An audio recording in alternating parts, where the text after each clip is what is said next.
Welcome to the October 3rd, 2012 meeting of the Lake Forest Building Review Board. I am Peggy Vignocchi, Chairman of the Building Review Board. At this time, I ask members of the board to please introduce themselves. Michael Bleck. Maddie Dugan, 3rd Ward. Stewart Trey, 2nd Ward. Monica Ruggles, 1st Ward. Charlie King. John Clair.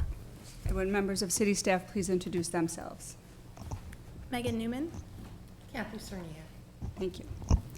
The board is here tonight to work together with all of you, property owners, architects, neighbors, and interested citizens, to continue the long tradition that allows Lake Forest residents and businesses to work together to preserve the qualities and the unique character that make Lake Forest a special community. We recognize the personal importance of each petitioner's request. Our goal is to respect the needs and desires of property owners while balancing the interests of the community as a whole to preserve and enhance its architectural character and landscape streetscapes. For those of you who may not be familiar with the Building Review Board, the types of projects that come before this board are those in which the property owners are requesting a variance to allow a home that is larger than permitted by the code, are seeking a demolition permit and approval of a replacement structure, or otherwise involve issues that could not fully be resolved by city staff. It is important to note that over 95% of building permits are issued by the city without the need for any board review. Thus, the board typically deals with the most challenging and sometimes controversial projects. The City of Lake Forest is committed to conducting open and fair meetings. To achieve that goal, the board has adopted meeting procedures, and all parties will be provided an opportunity to speak. These procedures are outlined on the agendas available at the back of the room. This meeting is also broadcast on cable television. Speaking on behalf of the entire board and city staff, our objective is to provide a review process that is thorough, fair, and without unnecessary delay. Next order of business is the approval of the meeting minutes from the June 20th, 2012 Building Review Board. Are there any comments regarding the meeting minutes? I'm going to abstain from voting because I wasn't present. Thank you, Maddie. Likewise for me also. Thank you, Mike. Ouch, I haven't had a chance to read them, so I'm going to abstain as well. Does that give us a full 1, 2, quorum for a 3. vote? Yeah, we're still okay. Okay, sorry. Thank you. Do I hear a motion to approve the meeting minutes? I'll move that we approve the June 20th minutes as written. Second. All in favor? Aye. Opposed? Abstain? Aye. 3 abstaining. Thank you.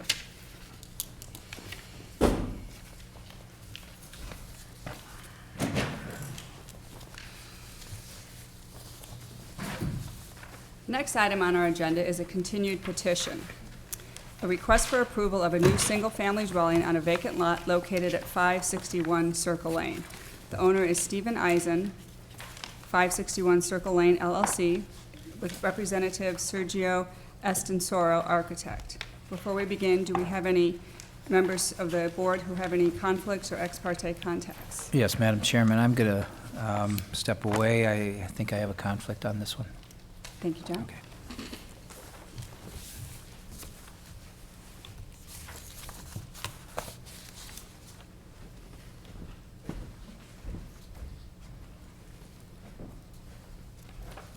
Thank you, John.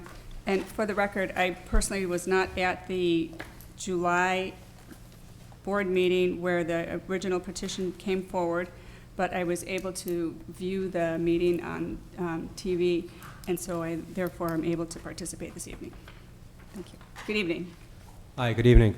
Ladies and gentlemen, thank you for having us here. My name is Steve Eisen. I'm with Heritage Builders, also representing 561 Circle LLC, the owner of the property and the petitioner for this new construction.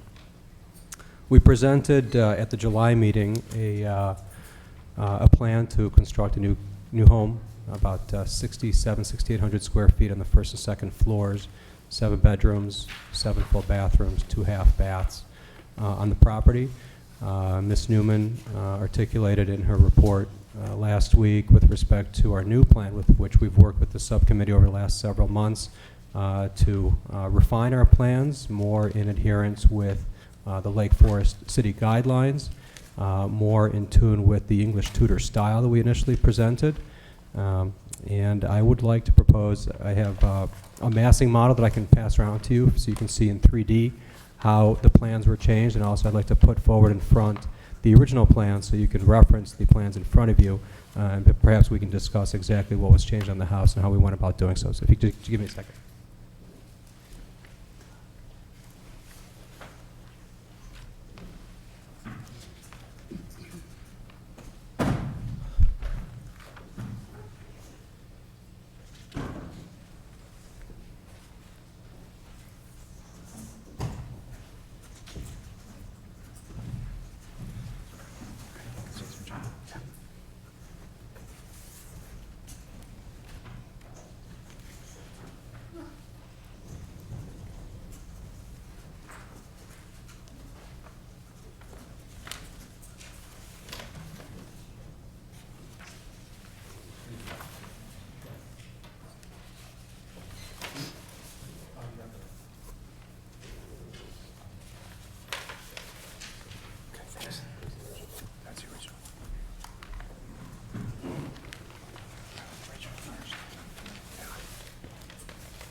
I have a whole stack of working drawings that we can, I suppose, take the time to go through one by one and item by item as they were refined and reviewed, with the subcommittee. But I feel it's probably best to summarize some of the points that were brought up in our first meeting and were addressed, I think, in this latest plan. Initially, the use of flat roof areas was a concern to the committee. We reduced those greatly. We moved some of the roof lines upwards, and you can see on the two plans, two models moving in front of you by how much the flat roof area was reduced with the new design. The massing model doesn't quite depict the use of the dormers in the front. I think initially we suggested having either a brick facade with slate on the sides, and we've changed that, and you'll see that on the plans in front of you, to have a wood trim on the front of the dormer windows at the front of the house. We changed the front door design to a peaked arch, more in tune with an English Tudor style home. And again, if you reference the initial plan that was submitted on the boards here on the floor versus what's in your documents, you'll see the differentiation there. Most importantly, I think we looked at the rear elevation, and that was, I think, a big sticking point in the initial meeting, where we introduced a rather large balcony off of the attic area, off the third floor. And the concern from the committee and the subcommittee was that it wasn't conforming, it wasn't in tune with the English Tudor style that we were proposing to do. So we spent a lot of versions renovating this, or refining this design, I should say.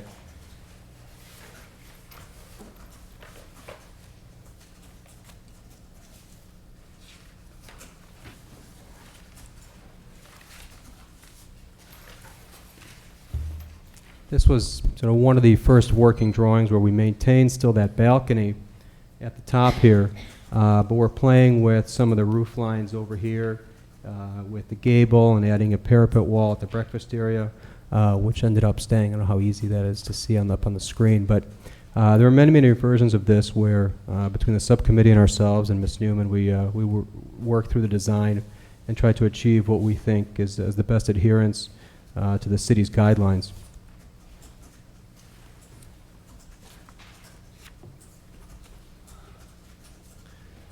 There were other versions like this where you see where we tried to push the roof line much higher, create a more modified sort of shed dormer roof to maintain the initial design of that balcony, and again played with the gable peaks, left and right when you're looking from the rear elevation, and tried to come up with designs that amongst ourselves and between the subcommittee also that would adhere to the guidelines.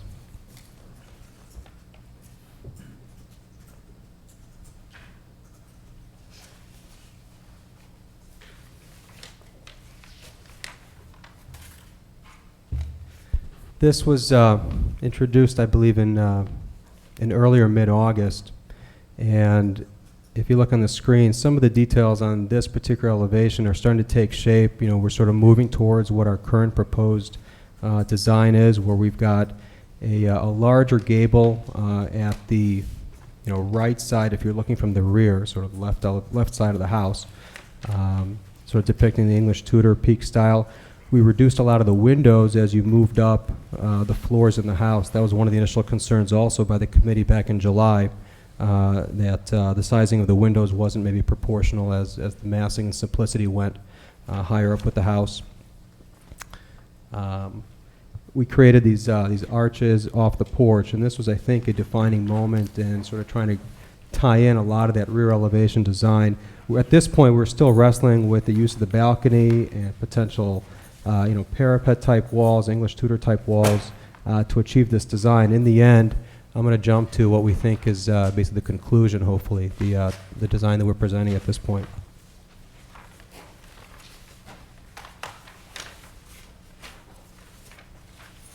This was a, again, significant point. Let me retract a little bit. Significant idea where we wrestled with how to tie in a gabled roof line in the back, a more traditional English Tudor, and still maintain this balcony. And that this was, I guess, a turning point in the design process for us.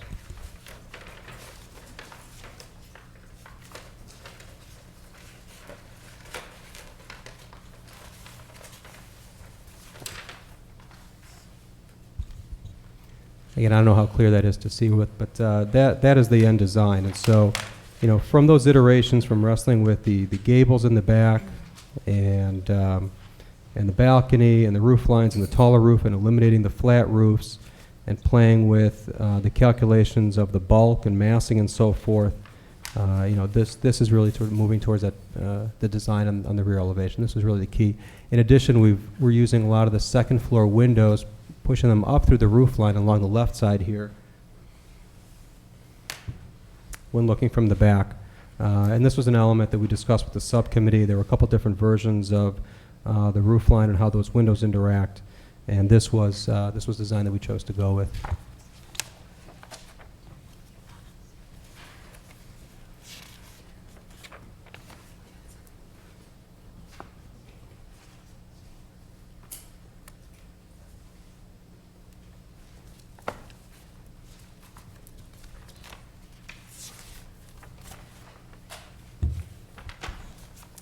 So this, I believe, is the final version. There is more of a gable on the left side. The intermediate photo showed the windows projecting through the roof line.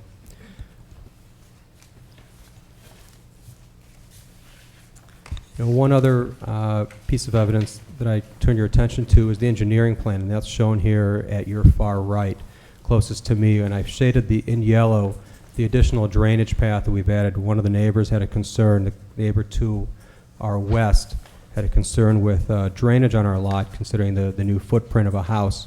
And 2 catch basins were added. Of course, all the tree root areas are going to be augured to protect all the trees that may have been otherwise affected. But you can see that we're adding 2 catch basins in the back left corner of our property, the back left area, northwest of our house, and to address those concerns. And I personally met with the neighbor last week. We walked through this plan. I don't know if the committee or the city has received any correspondence from him or not, but it seemed to be that we're working together on the same page with respect to our plan. We talked about the driveway being made of semi-pervious pavers, the use of augering around the tree roots and so forth, and the tree protection fencing, and that the landscape plan, the idea there is that no landscaping would be modified outside of the fencing or construction fencing area, the sill fencing that's proposed for the area.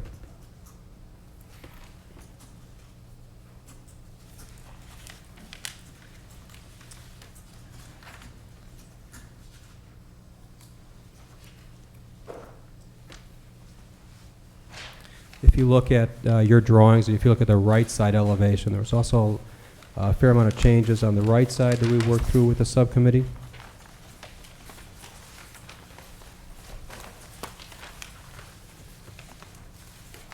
I can go through several versions and iterations of how the design came about. This is the final design that we're proposing. It's the same one that you have in front of you, and you can reference the right side elevation from our June proposal to see how this has changed. And a lot of ornamentation has been reduced. We initially proposed it with a fair amount of wood decorative bracketing around the garage doors, a different roof line. We added that gable peak around above the side mudroom door. So you can see how the roof lines changed. We moved up a lot of the roof line in the middle of the house to reduce the flat roof area and add some of those gables that are coming off the back. The center gable was an important issue that we received feedback from the subcommittee, and so integrated that into our design.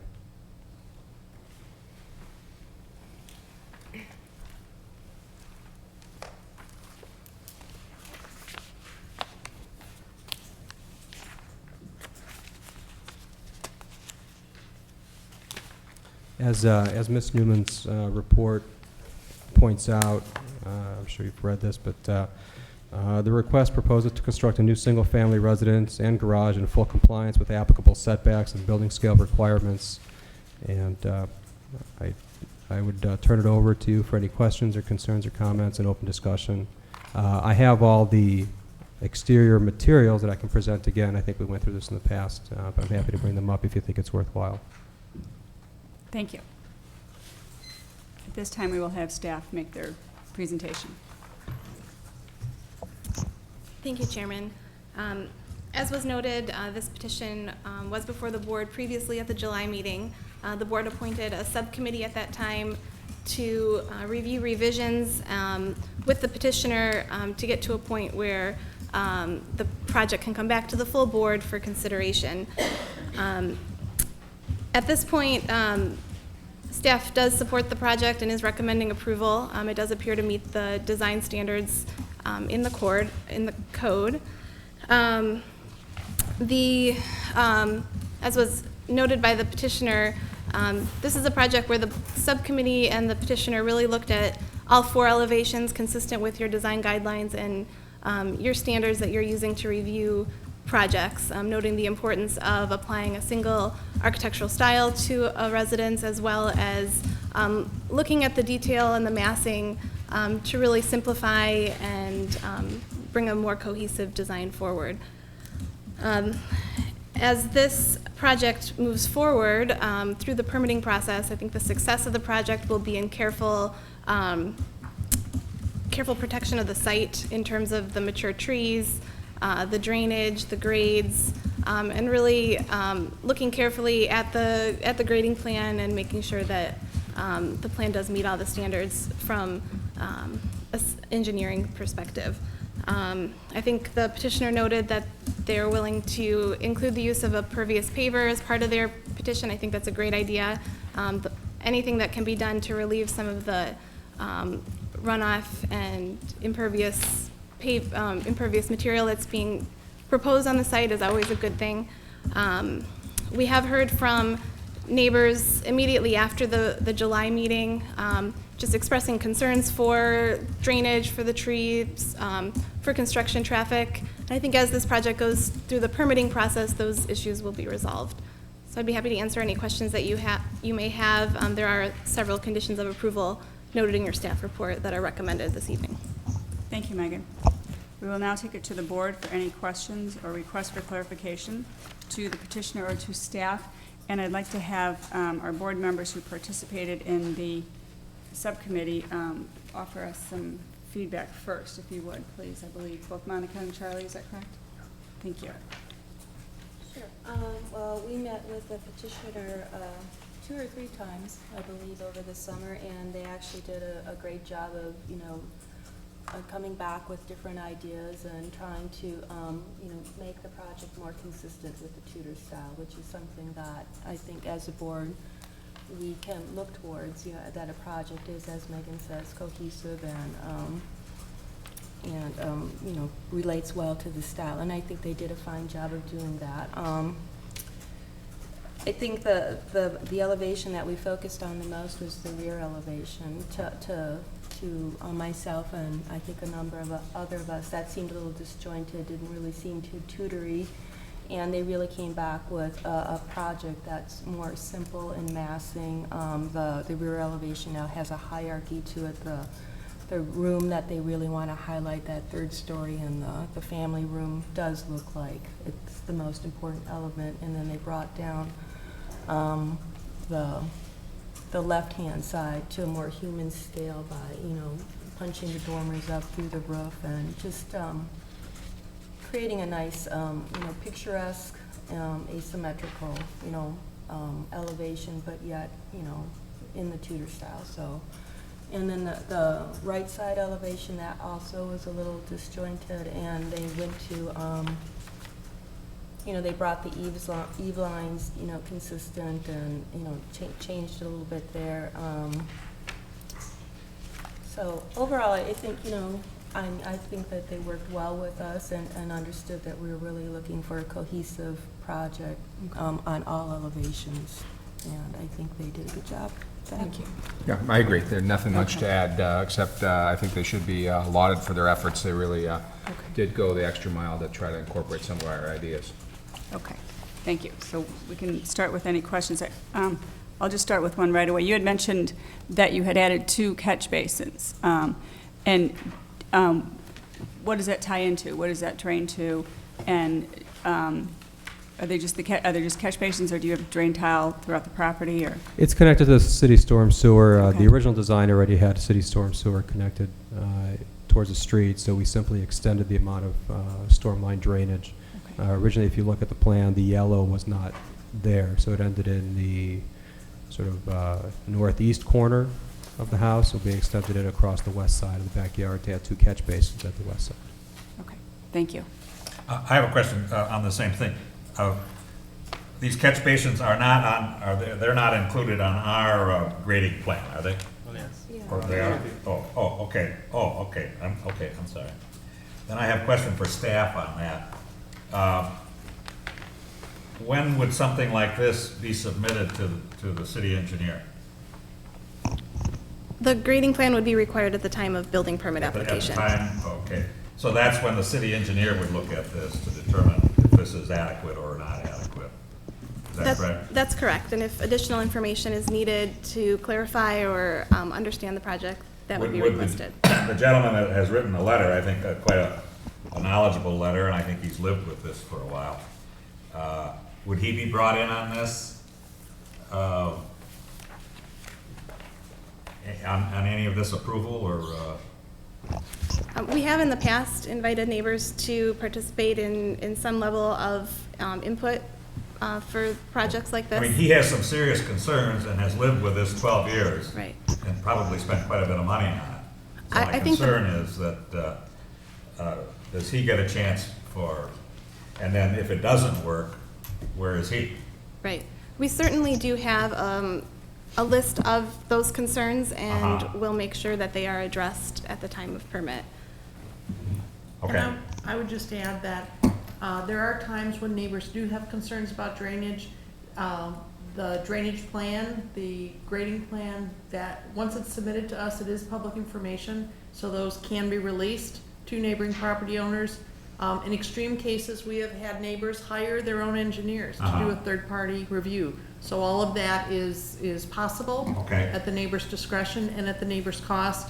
And we would certainly take that feedback and review it with our engineering staff as well. Okay, I understand. Thank you. Would you mind reviewing the building materials, please? Sure, one second.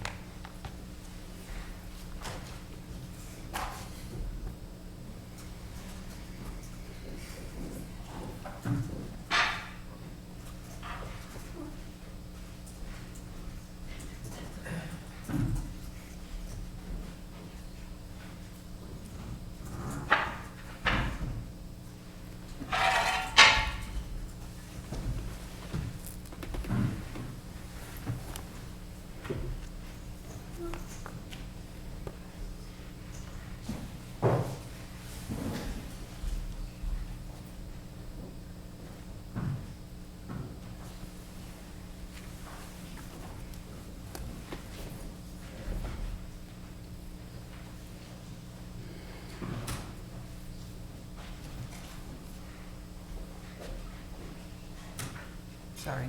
That's okay. I brought it here. Show and tell.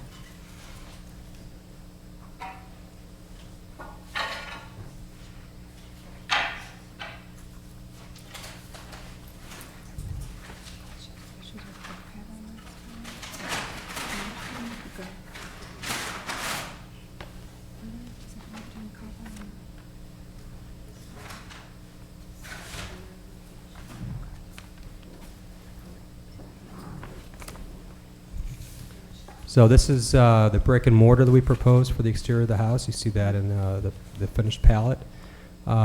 Gray Vermont slate, natural slate, 1/4 inch to 3/8 inch thick. Natural Indiana buff limestone for the sills. And you see the color of the window. The windows are going to be simulated divided light. That's not a simulated divided light window, but you can see the color of the window that we propose, aluminum clad. And the timbers and the fascia and the eaves and so forth will be painted that same color as the window. So this is the color palette that we're proposing. The gutters are to be half-round copper gutters. What about the faces of the dormers and sides? The faces of the dormers to be wood, painted the same color as the window. And the sides of the dormers, I think we settled on slate. Slate. Sides of the window, and there's a detail, I believe, in your drawings. There's a detail in your drawings about the transition between the sides of the dormers to the front. If you take a look at that.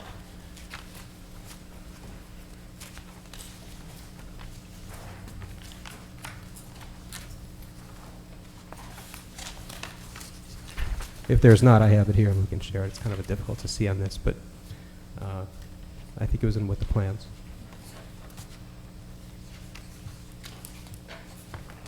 So the sides of the dormers will be Slate. slate.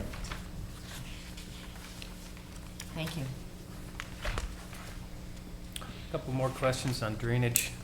Are you going to tie the downspouts and the sump pump into that storm sewer too, or is that just splash and grade? downspouts, I believe, are splash and grade. The sump pump, I don't recall. I need to check the plan. Would you consider tying the downspouts in since drainage is such a concern? Sure. If it's recommended by the plan review, we'd have no problem with that. Okay, and then on the driveway with pervious pavement, would that be a true pervious pavement, or is it just a brick driveway? It would be a concrete paver driveway with That would a allow gravel. the water to infiltrate through it? Correct. I mean, each individual brick is not pervious in of itself, but No, it's but it's the gaps and Correct. what's underneath it. correct. So, okay. And then one other question, just curious is how does the bulk of this house compare to the one that you presented at the last meeting?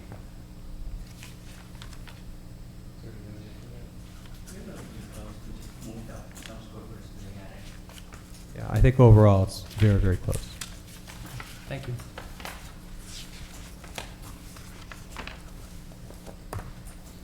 Any further questions from the board? Okay.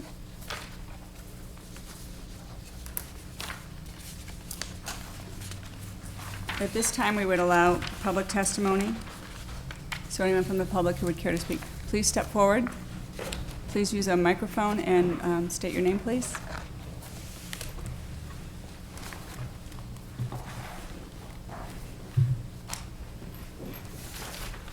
John Berkeley, owner at 624 Circle Lane, Lake Forest. I defer to the board and staff to ensure compliance with regulations and the aesthetics. I'm sure this will be a positive addition to the neighborhood. As you know, this is an established, mature neighborhood, not one with much new construction. We had a very positive experience a few years ago with the construction of 575 Circle, which we attribute to the very conscientious work of the contractor with respect to staging of materials, traffic, noise, and dirt.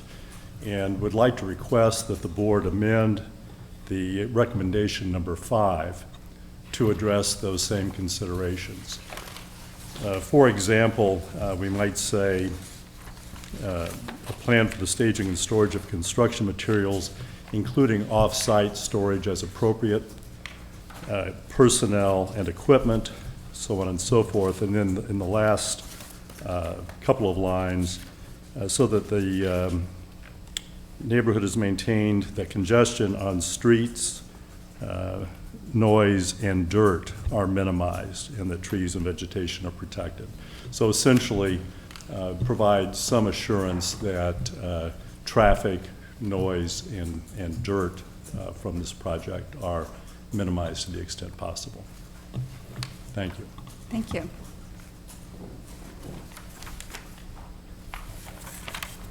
Is there anyone else from the public who would care to comment on this petition?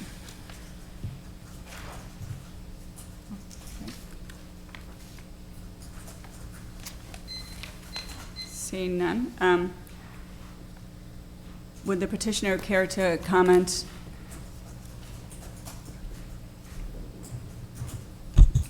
Sure. We're an experienced builder and developer and general contractor, and always conscious of the neighborhood and the area and the neighbors with which we effectively partner during our projects. I'd be happy to provide you with my personal contact information. I will not be on site 24/7, but I'll be there often enough where you'll have access to my contacts whenever necessary. We certainly manage our projects well, and the oversight will be the requisite amount to make sure that there is no disturbance to you and the other neighbors in the area. Thank you, Mr. Eisen. At this time, we will take it to the board for any final questions. Do we have any final questions? Yeah, okay. Then we will keep it here at the board for discussion. I think we kind of led off our original things with some discussion from our subcommittee. So do we have any further comments? My only concern was the drainage and the well-written letter of the neighbor, and both Kathy and Megan have answered that. He has a chance, the neighbor has a chance to comment. Obviously, these drainage things aren't things that we can handle correctly or should even handle. So he does have a chance to present his case when the licensing comes up, and that satisfies my apprehension on that. Okay. Plus, the petitioner has made efforts with his catch basins that he is adding. Okay. I don't really have much else to say other than what I said earlier on. I mean, I'm in support of the petition as it stands. Yeah, I'm in support as well. Again, thanks for, to the petitioner team for making the changes suggested. The other thing I'd like to say is the materials that they're proposing are really nice quality. I mean, anytime you get a Tudor with the slate roof, high-quality windows, brick, et cetera, I think it's going to be a nice project. Was there any concern on the exposure to the neighbor, like to the north side, on how close they were looking into their yard? You know, it's within the setbacks, and you know, there's quite a bit of vegetation there, so I'm not concerned personally.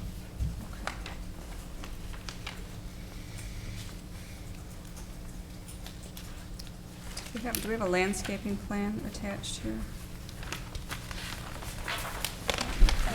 Yes, Yeah, right after. Yeah, the- okay, there we go, okay. I saw one originally, I didn't see it this time, okay.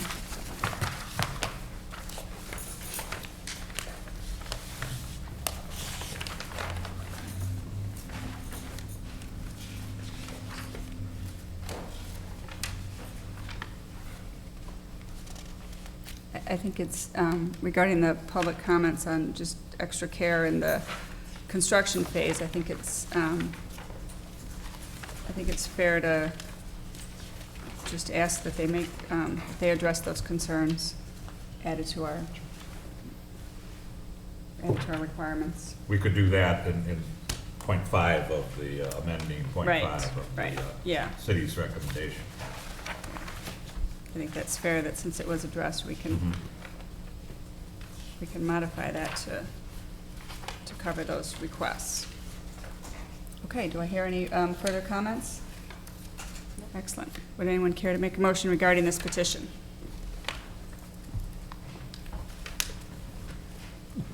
I move that we approve the new structure at 561 Circle Lane with the added concerns noted in Section 5 of the city recommendations. Do I hear a second? I second. All in favor? Aye. Opposed? None? Hearing none, motion carries. Congratulations. Thank you very much for your time. Good luck with your project. Thank you.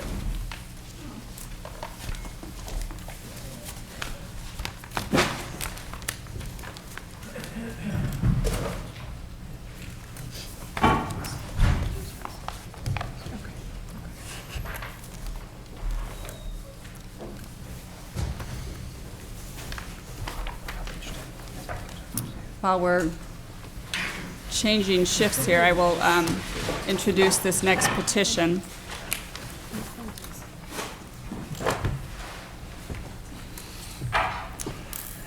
The next petition is another continued petition. It's a request for approval of additions to a single-family residence located at 135 South Maywood Road. The owner is Stewart Dixon Jr., Representative Matthew Kerouac, architect. John has rejoined us, and do we have anyone amongst the board who has any conflicts of interest or ex parte contacts? Yeah, I would like to recuse myself from this petition. Okay, thank you.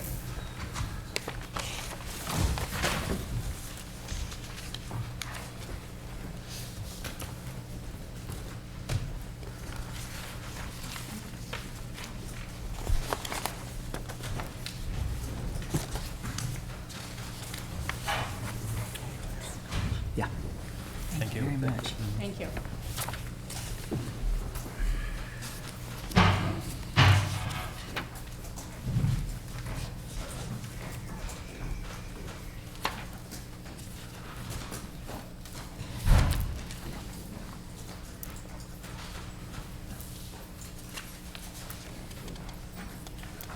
Good evening. You may begin. Thank you. Thank you. Again, I want to thank the assistance we've had from the committee and the subcommittee for the process.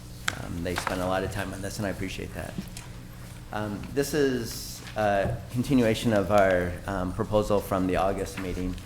And I'll just go through briefly what the previous submission was, and then the changes to each elevation. This is the existing residence. Just a quick recap, we are adding a two-car garage. We're proposing an addition of a two-car garage, an extension of this bridge area to accommodate a new bedrooms on the second floor and bathroom.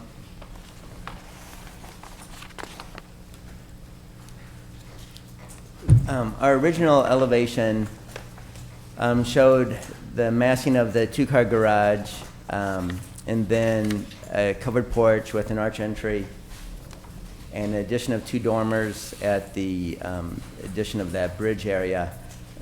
The board's concern was the massing of the new garage overwhelmed the primary massing of the residence, and then the dormer on the garage facing south was a little heavy in its handling also. So we spent time working through those areas. Our revised elevation has modifications to all of those areas. The new covered porch, we removed the barrel, which was thought to be not consistent with the character of the house and the neighborhood, and went to a more traditional pediment. We raised the porch up to increase its hierarchy and added dormers on either side of the main entry on the second floor. On the dormers over the bridge area, we brought those a little bit together to give that a little bit more nicer spacing in relationship to the first floor.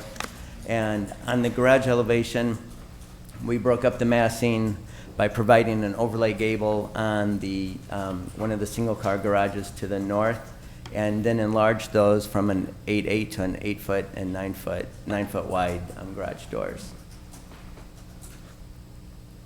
On the south elevation, the original proposal had a shed dormer going across the top of the two-car garage addition.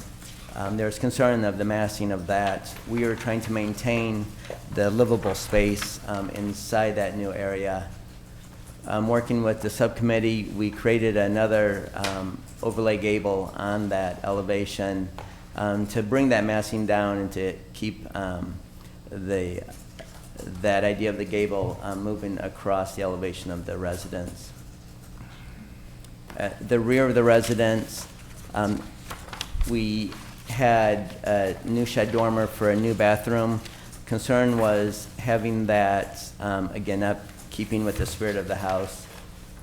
So we added two smaller gables on top of that to mimic what is an existing dormer condition a little bit to the north. And then on the north elevation, there's nothing changed on that directly, just from the changes to the raised porch and new dormers on the second floor.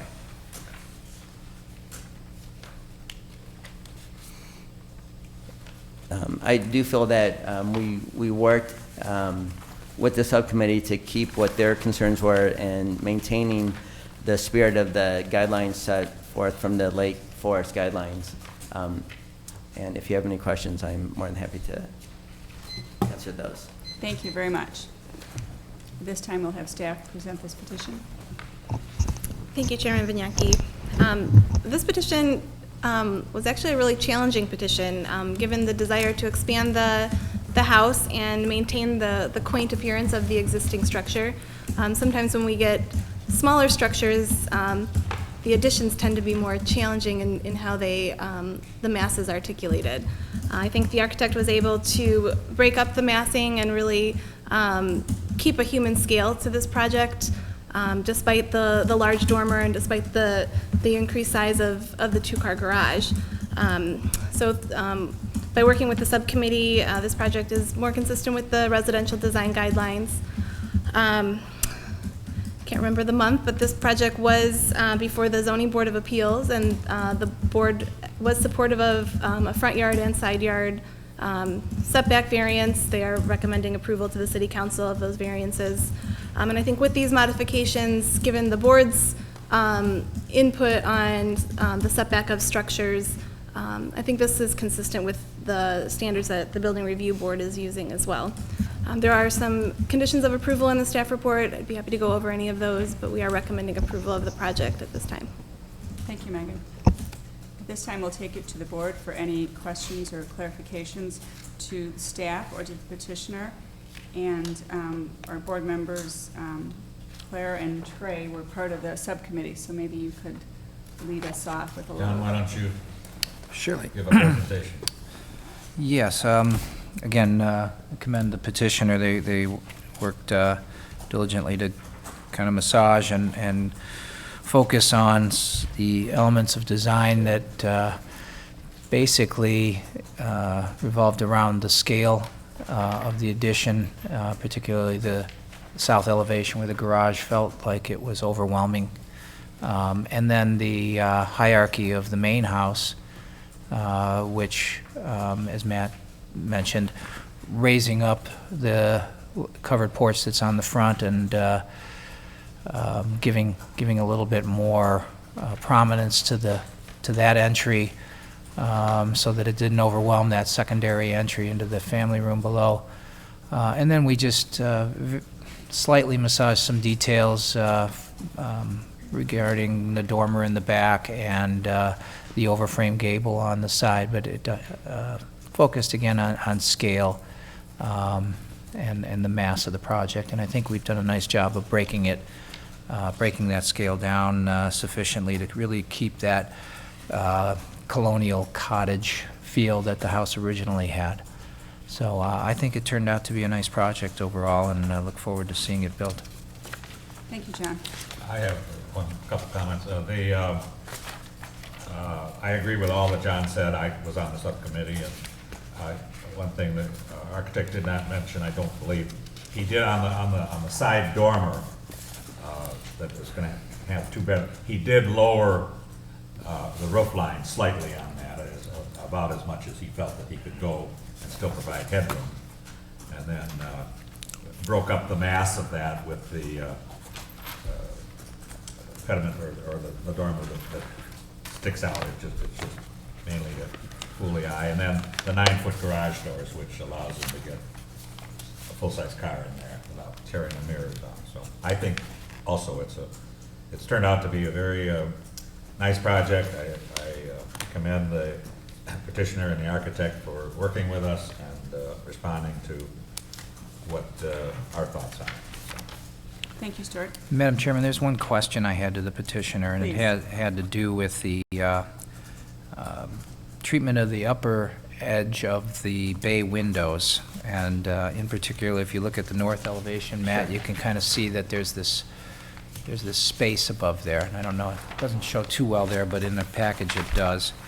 I'm just wondering if that is what the intent was when you raised up the covered porch. It doesn't appear you raised up the roof of those bay windows. Of the existing bay? Yeah. Those are, they're very shallow, almost flat. I can see that. Yeah. Let me go to the photograph. Okay. And that might show that condition.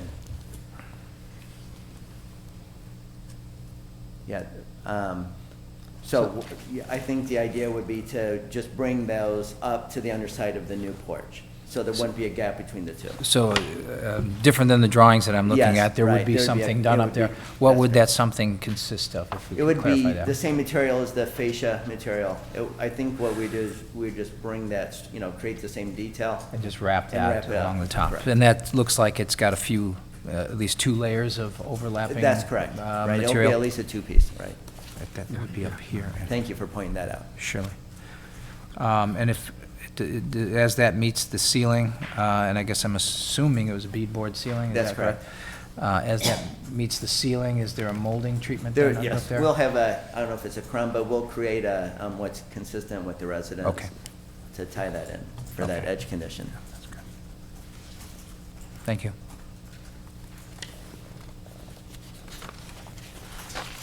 Any further questions? Okay. Thank you. Thank you.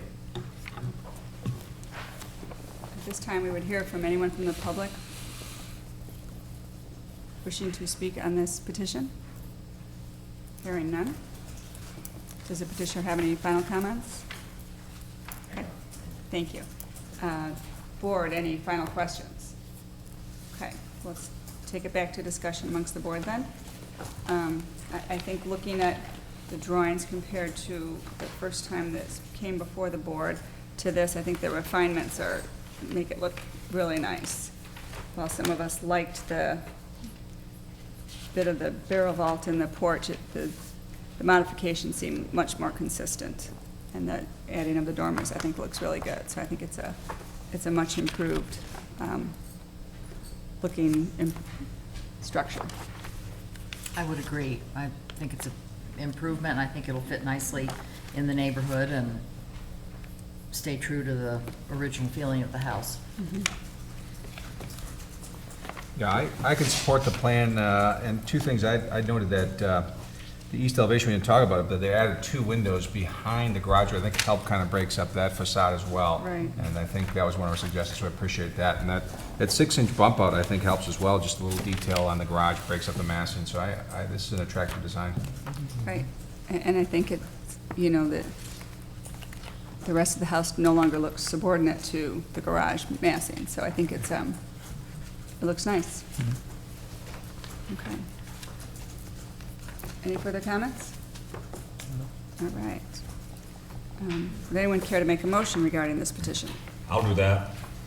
I make a motion that we approve the modifications as shown in the recent drawings at 135 South Mayfield Road and allow it to proceed. Are we also including our approval of the setback variances, or is that already done, staff? The Zoning Board of Appeals has already acted on that. So we don't have to include that in our... Correct. I'll second Stewart's motion. All in favor? Aye. Opposed? None? Motion carries, passes. Congratulations. Thank you very much. Good luck. It looks like a great project for you. Thank you.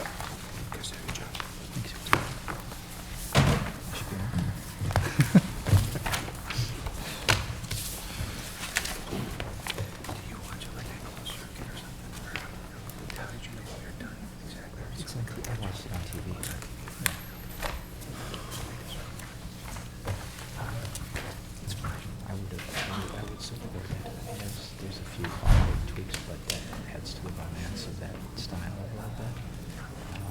The materials are great, it's secluded. Just so much we do, they kind of really add it. We just kind of want the best we could. I think drainage, you know, I mean, as much as that's, you know, important aspect for the neighbors and things, it's not our business. Yeah, exactly, that's exactly right. I keep trying to think of it. I'd like to keep that liability off our shoulders. That's a great point. Next item on the agenda is another continued petition, a request for approval of the demolition of the existing single-family residence at 1359 Edgewood Road and approval of a replacement residence at the associated landscape plan. Owner and developer is Peter J. Childs, representative Jeff Lutzler, project manager. Do we have anyone from the board who has any conflicts of interest or ex parte contacts? None? Excellent. Regarding this petition, this was also originally presented at the July board meeting, and I was not in attendance at that meeting, but I did have the opportunity to watch the video, and therefore I will participate in this evening's petition. Good evening. You may begin. Thank you. Good evening. I'm Charles Morrow. I'm the architect and managing director at Aspect Design. I'm going to turn this presentation over to the project manager for this house and new project, to Jeff Letster on our staff. I will also be available for any questions. Excellent. Thank you, sir. Good evening. I'm Jeff Letster with Aspect Design, and also tonight is Peter Childs, the owner of the property, and Tim Spees of Spees Associates Engineering, also to talk to any concerns or questions in regards to the engineering. I'd like to kind of back up a little bit to address this is a continuation of a July 5th meeting that we had in front of you. And at that time, we This is a demolition request also, and for a brand-new structure. So I thought I might just run quickly through the demolition process of the existing home that is currently there. And Charles has up on the board now, when Peter originally bought this property, the original intent was to look into doing an addition and remodel to the site. But after kind of meeting with staff, we were running into quite a few roadblocks just with side yard and front yard setback variance issues, because the current home literally is on the property line to the north, and it also extends to the front. So I'm working through a design concept of adding to the home. Because the elevations were looking pretty awkward, kind of off balance, and we still needed to get the variances. So after meeting with staff, we kind of concluded that probably the best approach was to go for a replacement structure and ask for a demolition of the existing home. The July 5th meeting, we presented to you a plan which got a little feedback from the board. And the one issue with this lot is, and what is particular about it, is its width. It's a very narrow, long lot, which allows the bulk calculations to have a pretty sizable home.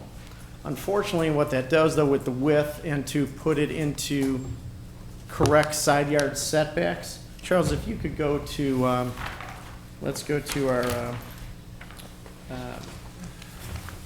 AR1 with the site now. To put the house into the site, you got a narrow home. It's not even 20 feet wide, and it was getting very long, kind of very tall, very bulky. It was getting a lot of concerns and from the staff, from the board. So we heard you, we took in all your advice, and we worked very hard in redesigning completely the house that's in front of you. We've completely redesigned and went to a totally different style of home. Charles, if you could do, and I kind of put together in a packet a little comparison of new and old designs to really highlight what we did. Charles, if you could go to the back sections of our drawing. All right, go one more, please. This is the right side or south elevation. The top drawing was our initial proposal. The bottom is now our new proposed. So we've cut back and tapered the house drastically. We've reduced the depth. We've changed, the biggest change, we went to a pure style. We went to a Dutch colonial gambrel roof style, which really helped us address kind of the whole side issue of roofing of the mass of the top model by bringing down a roof element that helps control the whole side of this home, which you do see quite a bit of. And also by decreasing the size of the home, decreasing the length of the home, we really feel we're meeting another big concern. Charles, you get back up a little bit. I put together a neighborhood map because another big concern was that the house just wasn't fitting the context of the neighborhood. And kind of drawing a line through the back of the homes of what are there currently, our current home is only 10 foot 9 inches farther to the back than to the home on the south side. And there are other homes down the street, as you can see, that kind of hit that back black line that I drawn through that. And even on the other side of the street, there's a similar kind of random jogging of the depths of the homes. So we feel we're working with the neighborhood and how it fits and works there. And Charles, maybe you could go back to, let's kind of discuss the house itself now. We go back to AR2, which is the front elevation of the home. Another concern too was just some of the bulk from the front. And again, going with a Dutch gambrel style like this, it really brings down the whole facade, really gives it a great human scale.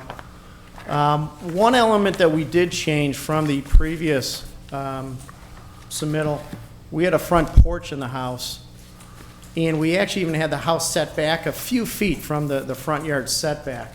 With this style of home, it doesn't necessarily want a front porch, so we felt that this style really helped by pulling the house as close as we can to the front yard setback to alleviate the whole depth issue going back and stay in the neighborhood. Charles, if you could go to AR3. Again, this is now the rear of the home. As the house, and if you go to AR4, it might be a little better drawing. As the house goes back, the house is brought in ever so slightly. There's 1 foot jogs, 6-inch jogs, and the roof lines keep decreasing with the shed dormers.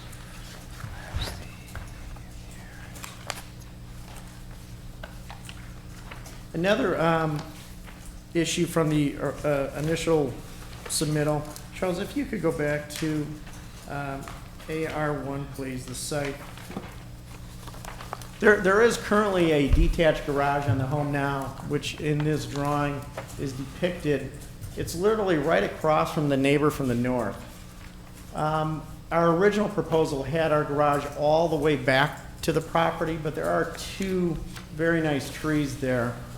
In the original proposal was to have the garages back so they match similar to neighbors to the south.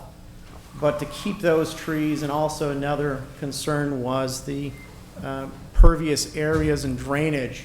We've pulled the garage now towards the street, pulling it away almost 43 feet from the rear. Doing a couple things, saving those trees and also reducing the pervious driveway element.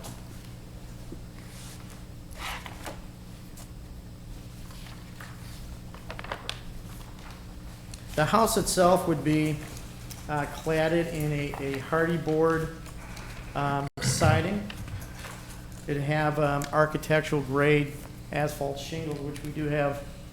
Samples up here, please. Shingles up here, and I do have some color samples too of the hardy board. Apologize about the size, or I can pass this along. It's a light mist color. I can pass that up if you like. Yes, please do. Thank you.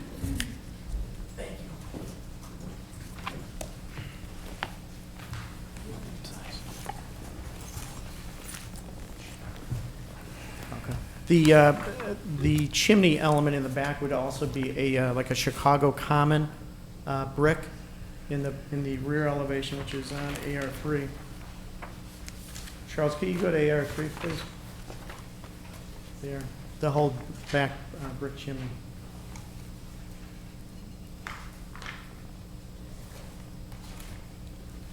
So with that, I'll leave you to some questions. Thank you. This time we'll have staff comment on the petition. Thank you, Chairman. As was mentioned, this is another continued item from a previous board meeting.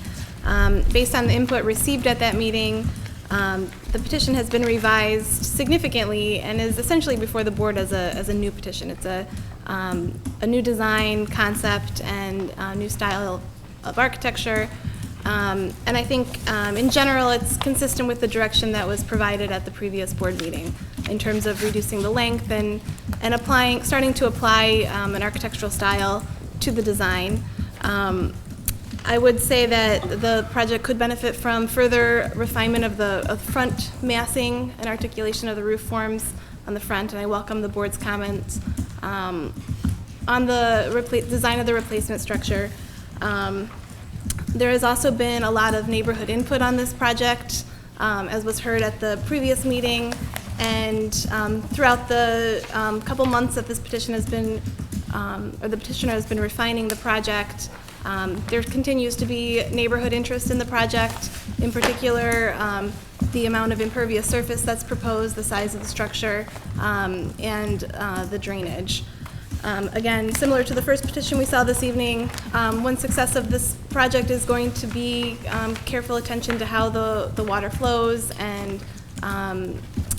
how that is executed through the grading plans. The landscape plan that was submitted to the board this evening still needs to be enhanced to really provide additional screening on the side, property lines. I think there's been some beneficial moves with the placement of the garage to protect the trees in the back. There may be some opportunities for additional landscaping to screen that garage further from views from the backyards of people's homes. So I do welcome your comments. I think from this petition is a demolition request and a replacement structure, so your input on the demolition, again, is appropriate this evening. I think this is a case where when you get down to it, the amount of work that was needed to bring the structure up to code and to make it work structurally, given the setback requirements, the replacement structure really gives you an opportunity to have a better end product. So with that, I will welcome your comments and direction to the petitioner. Thanks. Thank you, Megan. We'll now take it to the board for any questions or comments, clarifications to the petitioner or to staff. I have two questions for the petitioner. Can you review the garage location again? I'm a little fuzzy on where the new garage is going to be. Sure. The new garage on the site now, on this drawing which you have in front of you also, if you can see where the current garage is kind of dashed in, it's just directly kind of south of the home to the north.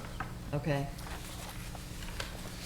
The new garage is 43 feet from the rear lot line. It's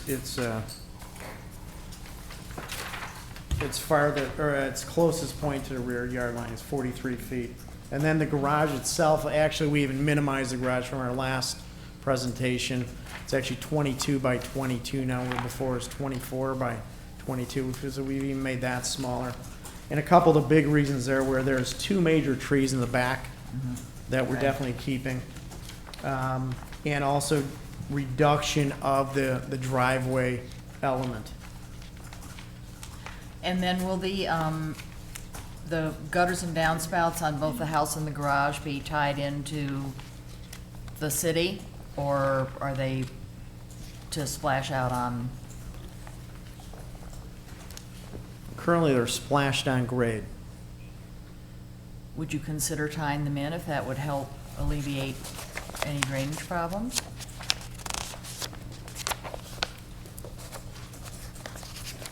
Yeah, oh, yes, definitely. I'm talking with Tim here, the engineer, but yes. Sure, okay. And the front entry, I grew up in a Dutch colonial, and there were pillars down from portico to support the portico. You don't have any plans for? We're doing that, actually. We do have a projected cover there. Yes. And we're doing that like with a bracketed effect. Okay. Because again, and this is something we could play around with a little bit. We were pulling the house kind of as close to the front setback as we could. Right. In the attempt to reduce the depth. Now, there's some kind of give and take there a little bit that we had with design, because we can have, I believe, what is it, Megan, 1 foot 6 inch projection of an element into a front yard setback. So we were kind of maxing that dimension. We were kind of working back and forth with maybe, well, do we go with something a little bit deeper, but then pull the house back? So we were looking at both ways, kind of architecturally and siting it also. At this point, we thought we've got a nice looking design with the front with a bracketed effect, still kind of giving that supported feel, but pulling it closer to the front. But I think that's something we could look at, do we give add a little bit to the front, but then it's gonna push a little bit back, the house back a little farther. And that was one, I think the biggest message we got from the board and the last time was, reduce that depth, reduce the length of this house. Sure. I just think for people entering in inclement weather, an extra foot of coverage protection would be nice. But our weather here is always so nice. Uh-huh. Except today. Thank you. I have a question for the petitioner. On the drainage, it looks like on your grading plan, with your new asphalt drive, and with the laying of that, you're making a swale down the middle of that drive. That's correct. And then we go towards the garage and you get the big turnaround at the garage. And then we come and we hit the garage. Now where does the water go then? That's a dam. It turns towards the south, goes across the driveway, turns towards the south and continues south across the properties, south of ours. But the garage will be a dam in effect, right? No, it's. Well, you show a dotted line, but Yeah, how's the it gonna get solid under line, the solid line up there Uh-huh. is the proposed contour line.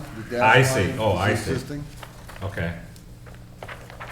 So the swale would come down and turn and go alongside the south edge of the garage. Correct. Well, And then it goes out. towards the southeast, which is where the natural drainage Yeah. pattern is. Right in this area. Uh-huh. So we're gonna come down the driveway, and then it's gonna come southeast along the backs of the properties. Any idea how, what kind of a rainfall, that swale would handle without overflowing and running all south, or? No, I have not done any Okay. calculations on that. Okay, thank you. Thank you. And before Mike goes, I'll talk Right. my 2 cents, because I know you're going to get into more detail than I'm going to brush over here, but the street, Edgewood goes, the drainage to Edgewood goes north, but yet this property goes to the southeast. Is that correct? The drainage on the property? Yeah. The drainage on Edgewood Road appears to go north, according to the grade, the spot elevations you have on your curb anyhow. That would be true. But from the front of the From property. there over, it goes southeast. All of this, the natural drainage pattern is this way. And correct me if I'm wrong, but currently, there's a bit of a step from, right along the property line, from this property to the neighbor to the south. It looks like there's almost a foot. It starts off at about 5 inches, and it drops about a foot right along the property line. As I'm looking at the tree plan, which I see some spot elevations on, it indicates, At this point, right here, at Yeah. the window well, it's 106.85, and this corner right there is 106.20. So there's a 6/10 drop from the corner of the house toward the property line, toward our south line. okay. So I'm looking at, I guess, I'm looking at a tree plan that it has, unfortunately, has some spot elevations on it, it appears. And they're showing right along the driveway, along the rear of the house to the south, a 107.2, and at the property line, it shows 106.2. Do you see that? And I'm assuming maybe that's existing conditions. Yes, those are existing Okay, shots. so to get you down to 106.2 on your proposed, you're scraping a foot off the top of this property Correct, in that spot. in that spot. And then it planes out again, once you get about, maybe 2/3 back until you're down to 104. Now you're basically at existing grade. Correct. If you go to the sheet 1, the grading plan, the elevations shown in the rectangular boxes are the proposed elevations, Got it. and the elevations shown without boxes are the existing elevations. Got it. And then as we get by near the garage off to the south side, where your wiggly lines point out that the driveway sheets toward the south, and it looks like you've got maybe about a 7, 8, 9 foot as it gets closer to the garage, an area of landscape there. Have you considered, or would you consider doing some sort of a a dry well retention or some way of capturing that water so, and doing something that it doesn't continue to sheet south, or at least it holds it for a period of time? Is that making that, you know, I'm going to rely on Mike to kind of extrapolate on that a little bit, but if that makes sense, I guess my concern on this is, I think the design has come a long way, and I find little to critique on that. I'd like to add a couple of thoughts on it, but, and I think, you know, from what was originally proposed, the design, the scale, I mean, everything seems to be appropriate. And then I'm looking at, you know, the neighborhood and how difficult it might be to work on a long, narrow site, and I see long, narrow sites all along the neighborhood, and I can see how they've approached the location of the garage and the location of the driveway, and I think that's all working logically with your proposal.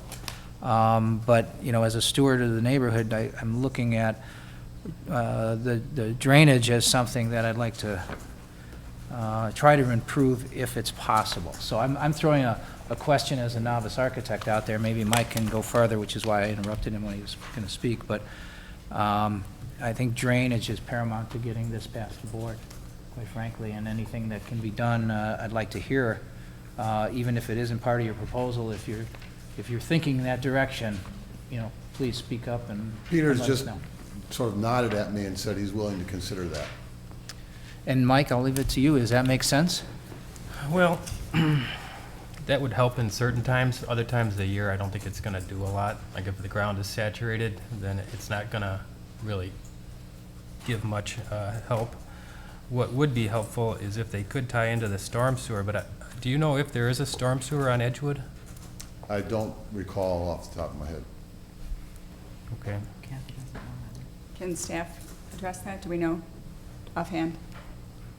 We don't know. Okay, thank you. I don't think there is. If there is, it might just be a little road drain that really is not usable for this type of application. But what does concern me when you take a look at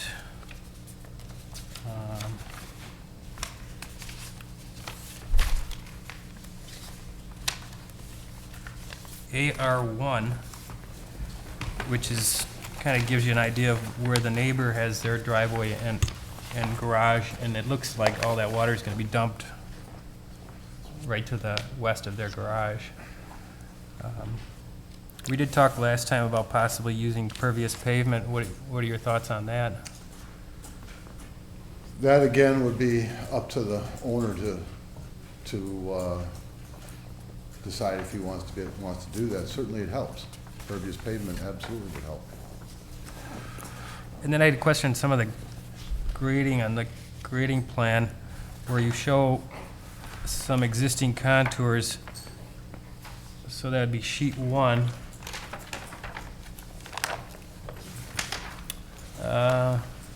A different sheet 1, I guess. That one. The contour to the north of that house looks like it's a 107 proposed. That's correct. But then it ties into, it looks like it ties into the 106 existing. And then the 106 proposed just kind of goes out and doesn't tie into anything.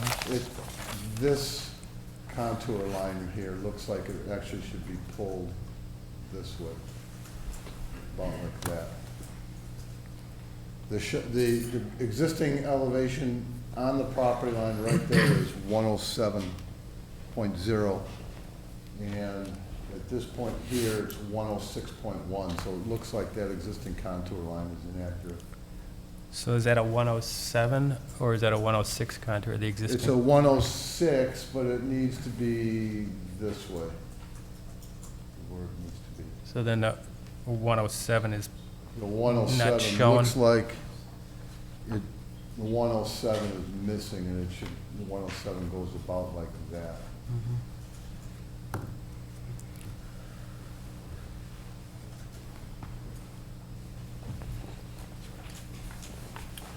My concern is, like we talked about before, there's a lot of impervious surface, and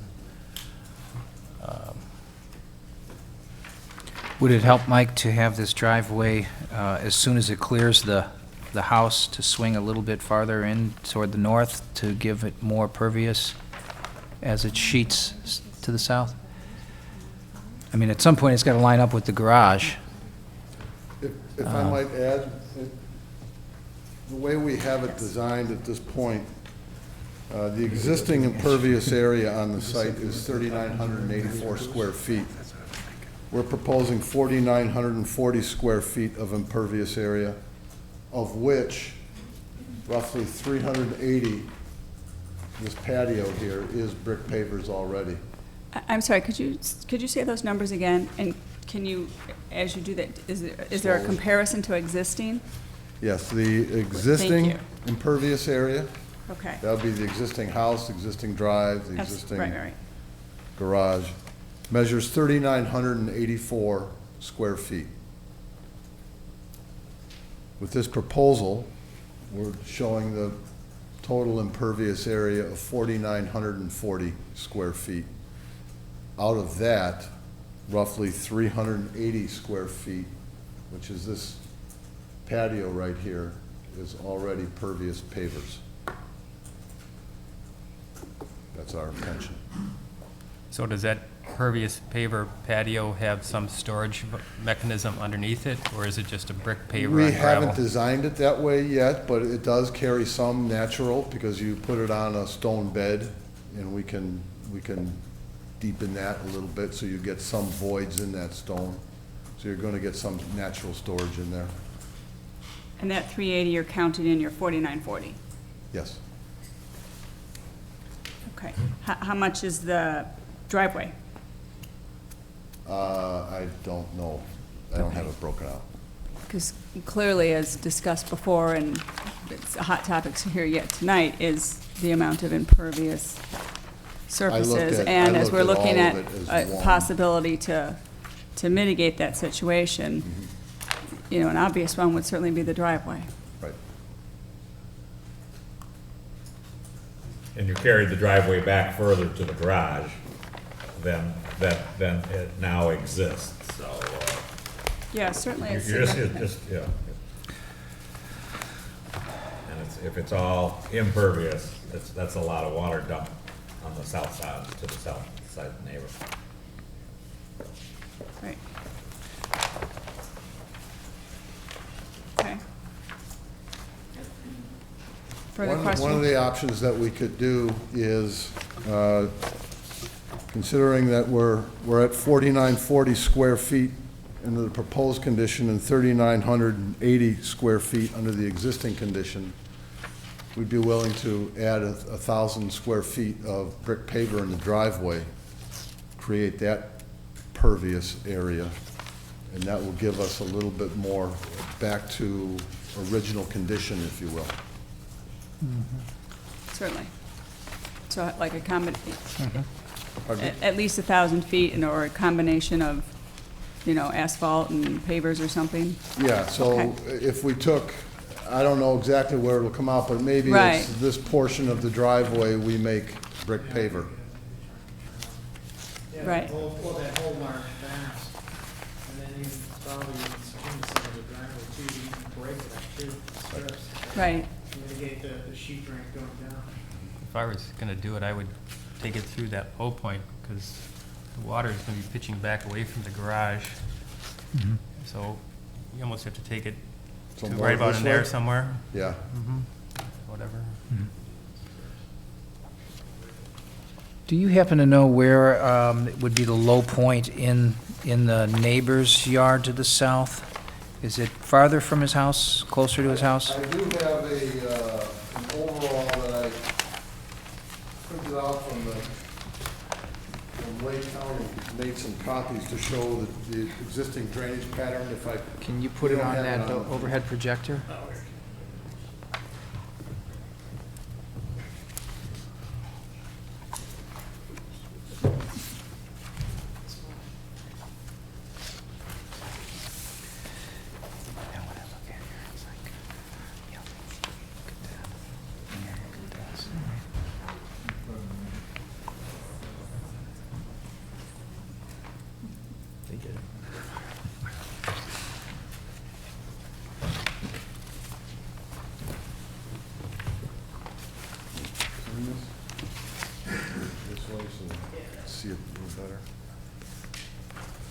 This is the subject property right here. Mm-hmm.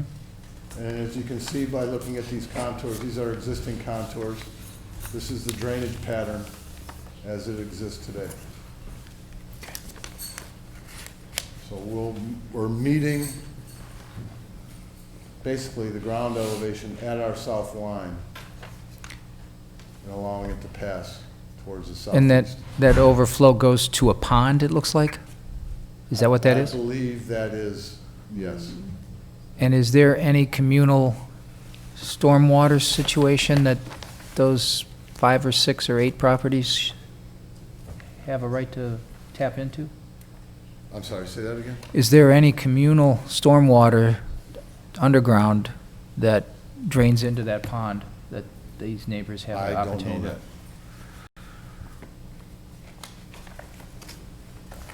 And is it, Kathy, is this an area that is notorious for flooding at all? I wouldn't use the word notorious. Certainly when we have periods of very heavy rain, this neighborhood, as do other neighborhoods, do have problems with drainage. But not a floodplain or anything that is tagged as such? No. And those contours are at what, 1-foot increments? Yes.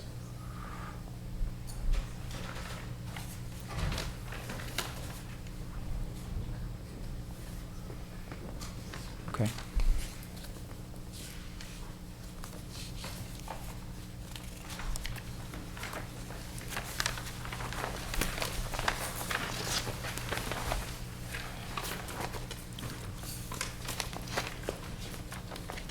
Do we have further questions on the drainage issue?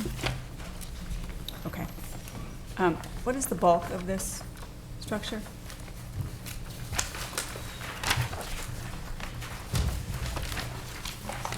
So, oh, there it is. Okay. The allowed bulk on the property is 2,858.62 square feet. We're proposing 2,272.01 square feet. So we're under by 586 square feet. We're using a little bit under, we're at 79% of the allowed bulk Thank you. for the site. Okay.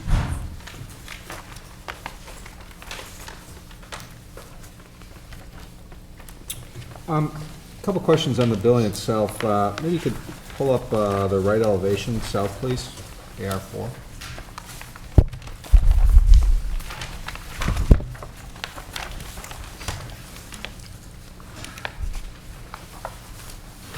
That element, second window element from the right there, that's a large dormer? Or what is that kind of in the middle there? Hang on, let me just make sure I'm clear which, you're saying this one or No, here? keep going, that one right there. That one? That is a shed dormer. And how far does that protrude out? It's kind of hard to tell from these. That projects out. That projects from the face of the house below at 1 foot. So this element right, that projection right there is 1 foot.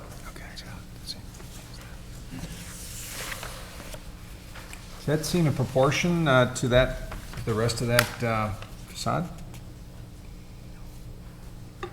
Well, we thought so, yeah. What we're trying to do is kind of emphasize how, as the house stepped back, its elements also step back. So the bulk of the house itself is towards the front. And then the center section is a little wider, little bigger proportions of windows and dormer treatments. The third section, as we call it that, steps back again, reduces in depth again, and its proportions are again reduced to the point where it gets to the chimney. That was the thought process of what we're doing.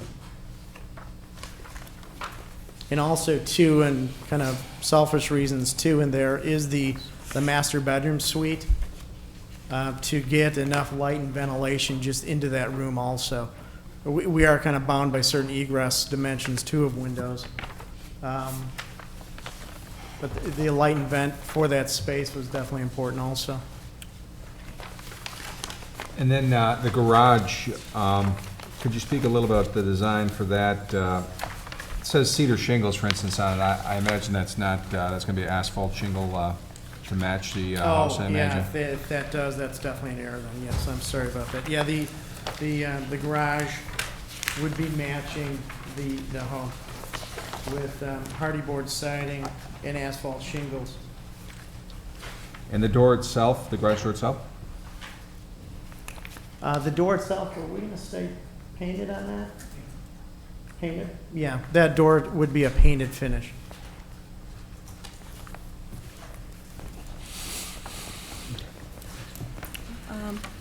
I have questions on the building itself. Sure. Firstly, are you considering the style of this home to be a Dutch colonial or more of a shingle style? A Dutch colonial. Okay. And given that, I mean, I think that there's some detailing that you have that is consistent with the Dutch colonial and some a little bit more shingle style, so perhaps there can be some refinement of the details. Question, first of all, in the front facade, I see that the lower floor window, the main windows are a head height at 7'10". And is that the only window that's up at 7'10"? And Yeah, the front door is also tall. Yeah, we've got that front element at 7'10", and that was kind of partly due to the relationship of the fascia line above it. We did initially have it a little bit lower at 6'10", and this was also some of the struggle we were working with of pushing the house towards that front property line. Some of our initial concepts, we did have a projected bay with another roofed element, which I think looks appropriate and was nice, but unfortunately the bay element can't go along with that 1'6" projection dimension. So we kind of flattened out the front. I think in probably perfect world, I would like to do a little projected bay there, but then I'm pushing back the house a little bit. So that was something I think we were looking at in the initial concepts back and forth. Even Megan and staff had pointed out some different elements and features that we were working through. Okay, so to be clear, that front window and the door are at different head heights than the rest of the first floor Correct. windows. Okay, and then moving up on that elevation, what is the pitch of the eave return at the second floor line? I assume that's a roofing material? Yes, And what's the pitch of that and what is the material? you're Yes. talking that piece there. Yes.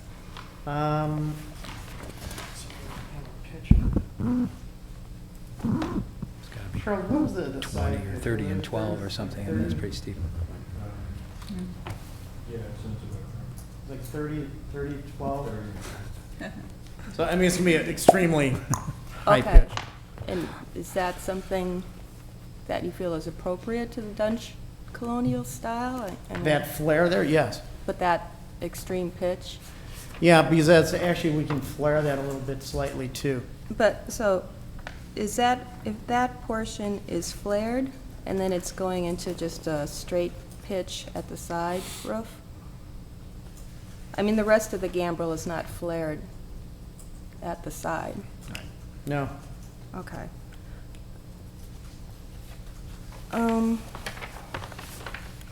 Then if I go to the rear elevation, you don't have any windows up on the second floor?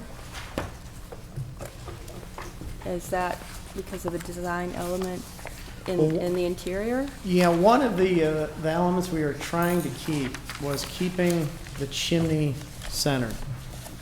And the way the second floor, the way we have it laid out currently and working with the gambrel roofs and sheds, we have the tub at that element. Right. Okay, and also the covered roof at the rear entry is a different style than the covered porch at the front? Is that Yes. intentional? Yes. What we were trying to do there was trying to minimize that extension of the house, of the whole porch, that rear porch element feel. Couple of concerns we had even in our last submission was we did have a larger extending mudroom. And it just seemed like that, again, trying to minimize the length of this house and some of the proportions of the roof to lower that down. I mean, we were even kicking around just even going flat with it. Okay. Let's see. And if I go to the right side of the elevation, I know Charlie already brought it up about the large dormer. He had a question about your reasoning behind that. And can you tell me why you decided to overlap the gambrel roofs at the east elevation, or towards the east? I mean, why did you want to overlap the gables there, and then why did you really want to step the house back as you go towards the rear? The design goal was to have the mass of the house towards the front of the street.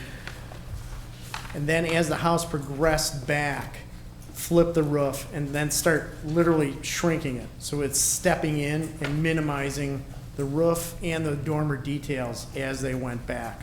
So I was trying to emphasize almost mass towards the front where it should be, down the street, and kind of match with the other homes. And then as the house progressed to the back, keep minimizing it down. And that's why we kind of went for that double window wide shed dormer to a single as we went. Now, a couple things in discussion with staff was brought up, some of the detailing of that bay, of some of those windows, just the skinny little elements of siding might be better off just using like trim boards and a panel look below it. Again, I think could change the color tone and just even, again, minimize some of its effect also. Are those dormers going to have gutters on them? Yes. And so there'll be Yeah, we could. downspouts coming off of the dormers? Yeah, we could run those. I think I might have enough return space on the side to bring it back down and even just shed down off the roof. I might have to do a return piece. Did you consider a different type of dormer instead of the larger proportion dormer that you're indicating? Like, for example, more of a longer shed type dormer that Well, we is did, well, and this consistent? is, still a shed dormer. Right. Initially, we even had a peaked dormer, which was kind of competing with the whole gambrel feel. That you do see those in a Dutch colonial, a peaked element. And we felt with the shed dormer, it kind of felt, again, matching just kind of the length of the house going down instead of another projecting element towards the sides. So it's, the roof itself is a little bit more minimized. Okay, and the left elevation, in the smaller gambrel roof elevation, the too wide window on the first floor is not centered because of an interior condition? That is, and that was something, again, we were working on. That is the main dining room, Right. which we do have that centered. We worked with it off-centered. And we were really struggling with it inside the space to off-center it. And to really try to get it centered, it was literally slammed against the wall. And if you kind of go back to that left elevation, Charles, please, at AR5. This is a little, the windows are a little different here. This is a bathroom window element. So we felt we had a little room, things were a little different here going on the side. So that's why we kind of felt strongly that let's make the window inside the house feel correct. So did you look at any other composition then of that elevation? I mean, is nothing really written in stone that elevation has to match the right elevation in the overlapping gambrel roofs? I mean, the footprint is symmetrical, except for that little mudroom in the back. But yet, your interior program is not. So did you give consideration doing a different design I for think that our elevation? initial thought was to keep things similar elevation-wise with the roof lines. Because one thing I didn't want to start to do is maybe clutter up the elevations with a look on one side and then a different look on the other.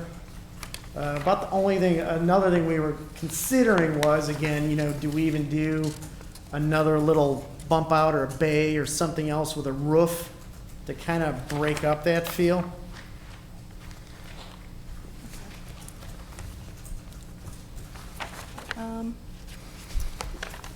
The only other question I had at this time then was just going back to the site plan Sure. slightly. Did you have any kind of screening or landscaping between the driveway and the home to the south? I think there's like only about a foot of Yeah, area there's, left. let's see, Charles, actually, can you go to the landscape plan, please?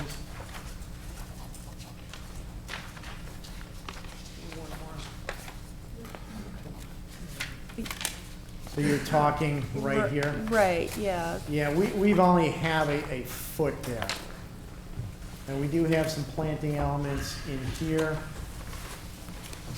And there is definitely quite a bit of existing screening on the neighbor to the south's property all along, I think to about here.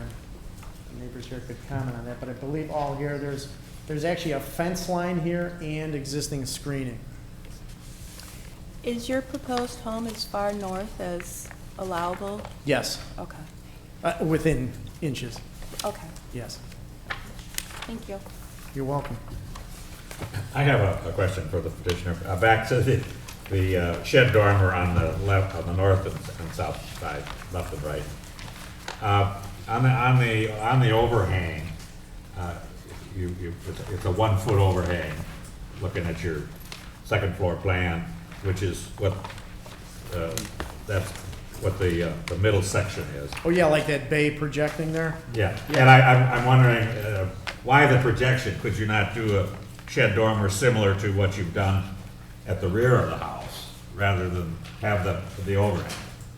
And does the overhang, that gets included in your, all of your, but you're not any wider than the middle section of the house, so that's, that doesn't affect that, but why the Yeah, overhang, because we I pull guess? that, and I guess, good question. I mean, we were trying to give a little different feel in the bedroom, to give because there are clip ceilings. One of the features, unfortunately, with this house, there's clip ceilings Yeah, throughout okay. it everywhere. Okay, And so as you enter the master bedroom, even the hallway going into, there's quite a bit of a clip out in the hall element. And then as you came in, I wanted to have a little spacious feel as you first walked in, and then as you go back into the space, it starts clipping again. I see. So I guess it's something we could look at definitely reducing. And I guess if we brought it even all the way back in, it's something we could probably work with. Yeah, But because- again, that was kind of the thought process. So mainly it was for the appearance from the inside. Yeah, I was trying to rather break than up that space. breaking up mass or anything. From Well, and also though, going back to that secondary effect of, as the house stepped, they have the middle element a little different than that last element. So Yeah. it kept decreasing in its size. But you are stepping down, but then that sticks out a little bit. And we have worked with homes in the older areas where they literally have stepped down, and, but never with an overhang like that. That's, would be my thought on it. Thank you. Thank you. Did you provide a proposed streetscape Yes. profile of this? I If just, we go to. and along those lines, then what's AR 16 and 17. what's the overall height of the structure? Overall height.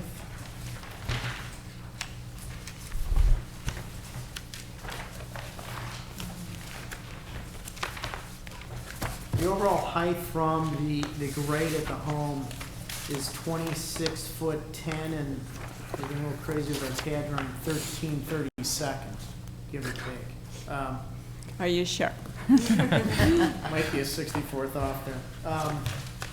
Yeah, so we're under 27 feet. Okay. And then on AR 16 is the proposed streetscape. And AR, if you go one back, Charles, AR 17, I'm sorry, that one, is the current. Now, one thing to really consider when you look at this drawing is this house. You know, we're looking at this face right here. This house has stepped all the way back there.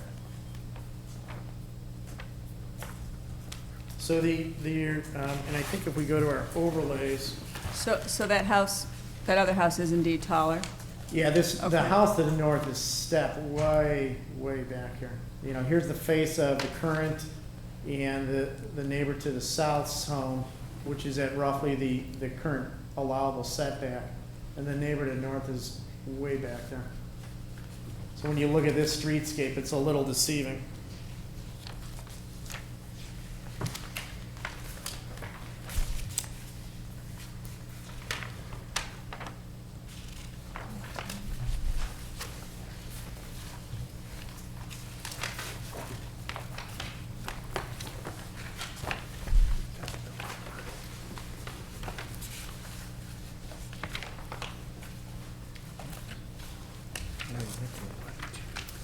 I'd like to do a quick review then, again, of our demolition request.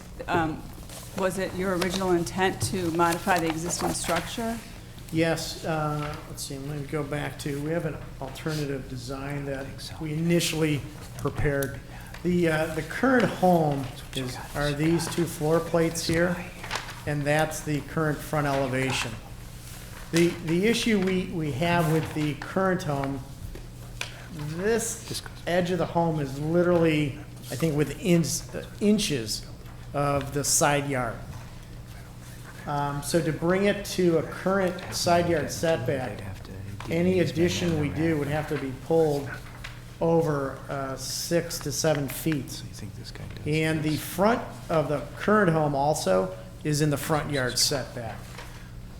So any new roof or any work we do there, so we need 2 variances to do any kind of work here, and then to kind of come up with a new plan to meet the setback.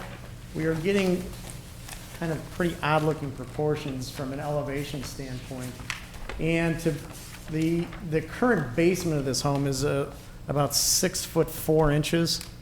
The structure of it, you know, appeared to be in relatively good shape where I think it could support an addition. I mean, that was more information Charles could provide, but the problem we're having also to do with new, if we did some addition to the side, was the underpinning of this existing. And the existing structure itself is in pretty bad condition. The floor joists, I believe, are 2x8s. The existing second floor of this home was literally, just from looking at it, kind of slapped onto the top. And I think the current ceiling joists, which were only 2x6s, are its actual floor joist. And literally standing up there, doing this, I could rack the house. So the amount, I mean, we literally would be ripping all the way down to make even our proposal here work.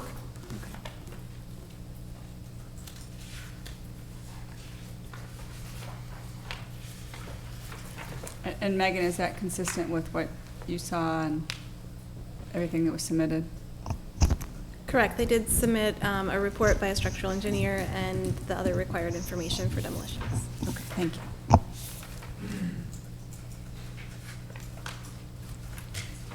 Could you tell me about the windows? What are the windows we have proposed are double hung window throughout, other than where we have like a full glass door. We've got grill work on the top sash only throughout, pretty consistent with this design element and flavor of the style. Wherever we typically had a single window unit, we stayed with shutters throughout. on the design, and wherever we had doubles or in a minor of the shed dormers, we stayed with trim around them. But they would be wood window, aluminum clad windows. I think the- Simulated divided lights? I think our initial proposal, we had grills in the airspace. I know staff has brought up to go with a simulated divided light. I'm sure that's something we could look at and move forward in doing also.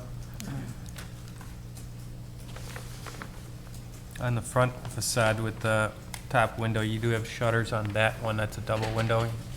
Any thoughts on that? Yeah, you caught me. Only on that front elevation to give us a little added flair. And why is that? Is this I financial think decision? one of the things I was looking at was that whole bulk of the main front is expressed with shutters on both elevations, on the right and the left. And kind of, as you kind of look at this house, coming up either from north or south, you'll see that bulk. And that's why I wanted to keep those windows. And Charles, can you go to AR2, the front? And again, just to give us a little added dimension in the width of that. And you don't feel that being consistent on the other double windows with the shutters would be appropriate, or? Again, my thought was to keep it wrapping on the main bulk of the front with the shutters. I think that's something, obviously, we could look at, though. But that was kind of the thought. Okay. What are you planning for color of the shutters and the doors and the trim work? What we have here? Well, the front door. Yeah, the front door would be a stained wood. The shutter color, have we determined anything on that yet? Yeah, probably a black shutter at this point.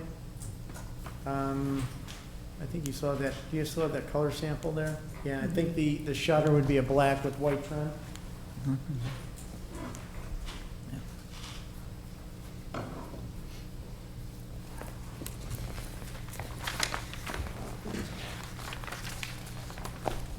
Any further questions of the petitioner or to the staff? Okay, thank you. Thank you. At this time, we invite anyone from the public to step forward and have any comments regarding this petition. Okay. Hearing none. No, No, we've got there some. is. Oh, I'm sorry. Come on, Mike. I see ya.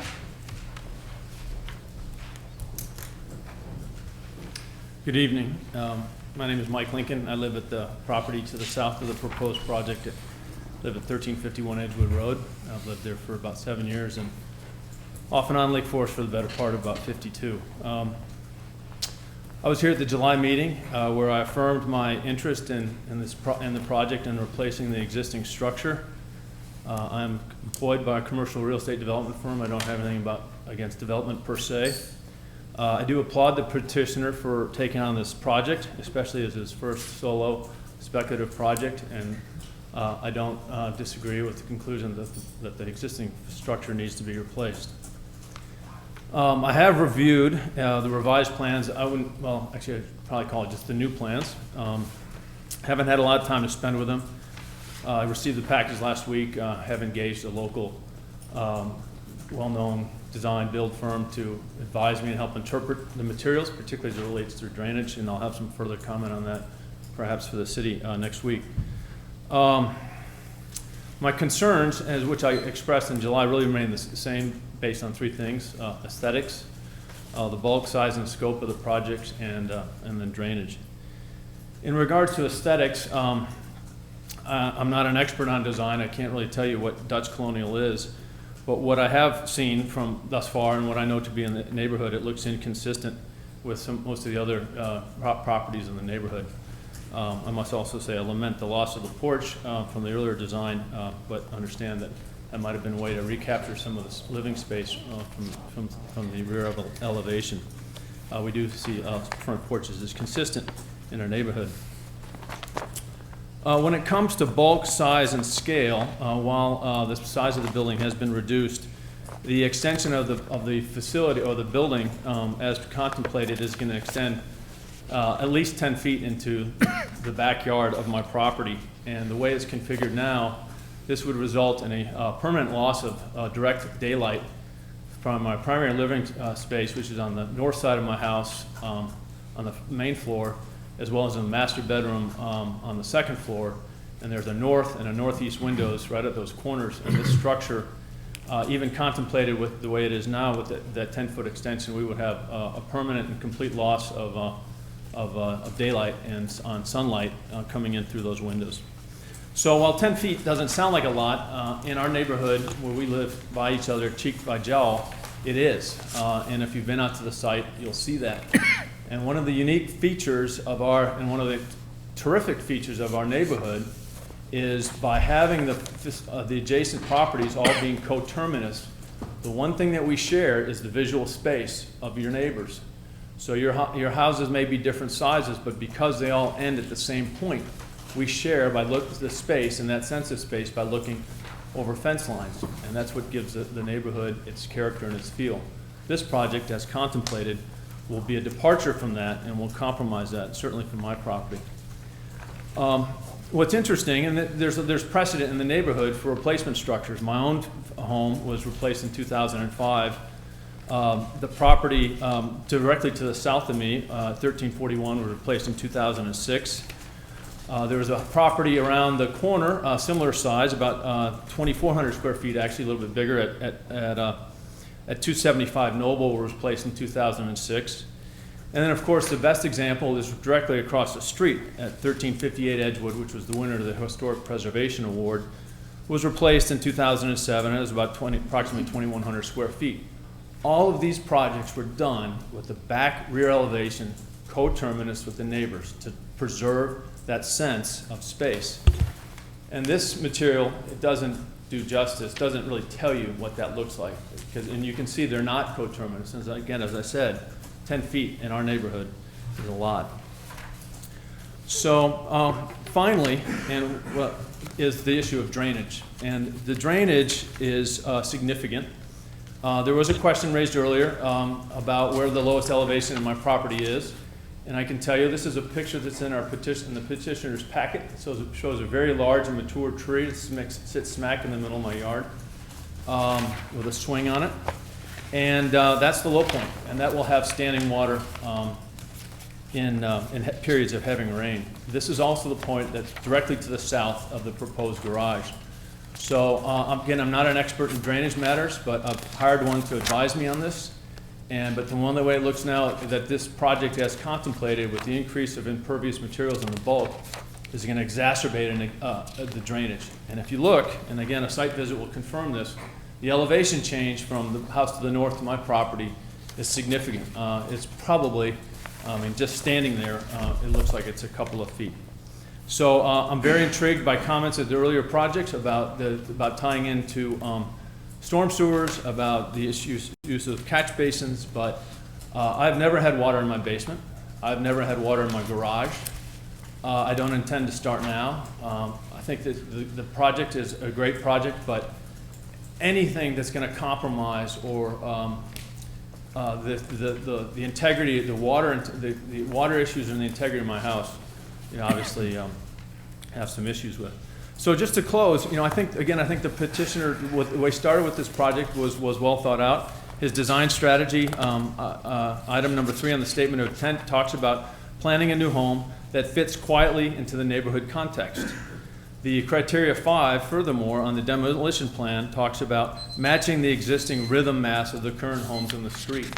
And I think from the 4 examples that I gave you and from what we've seen thus far, while progress has been made, we're not quite there yet. And that there's still work to be done on aesthetics. There's still work to be done on bulk and size. And we definitely know that there are issues, because there are a lot of incomplete answers here tonight on issues as it relates to drainage. So, thank you. Thank you, Mr. Lincoln.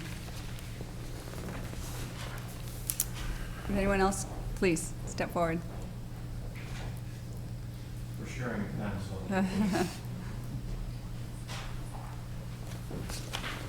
Good evening. My name is Mike Frigo. I live at 1341 Edgewood Road. That's I'm 2 homes south of the proposed property. I want to echo a lot of what Mike Lincoln just said. I'm enthralled with the concept of, replacing this home with a new structure. I think it will help the neighborhood. I'm all for that. I'm not trying to be obtrusive or anything else. I'm just trying to be careful. I moved into our home in 2007, and I know two things about our home.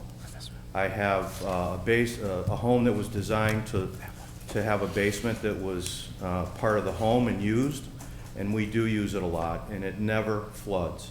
I have 2 sump pumps, 1 sewage pump in the basement, a generator, and the builder put those things in there because when it rains, we do have water that collects in the sump pumps.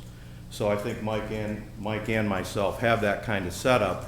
So to answer one of the questions that was talked about earlier, is this an outlier in terms of flooding or not? I'm not sure about that. I don't know how to define all that. I just know that when it rains, there's standing water between my home and my garage. And I share the same issue with Mike relative to if there's more water that drains south than there is today, and that's the concept I want to focus on a little bit if I can in a minute, then I think it's going to create an untenable situation. And I know they don't want that either, so I'm not implying that. Also, I'm going to go back and make a couple other statements that today the bulk is 3984. Proposed before we talked about the pervious driveway and all is 4940, roughly 1,000 additional square feet. Doesn't sound like a lot, but it's 25% more. So that's significant. So I really like the concept you guys were exploring about the driveway. However, I'm not sure that I don't know what that means really. When we're looking at the drainage map, I don't know where that pond is. We don't know where that pond is, so I don't know that was a pond. Do you guys know if that was a pond? Yeah. So I don't know if that's a pond or not. So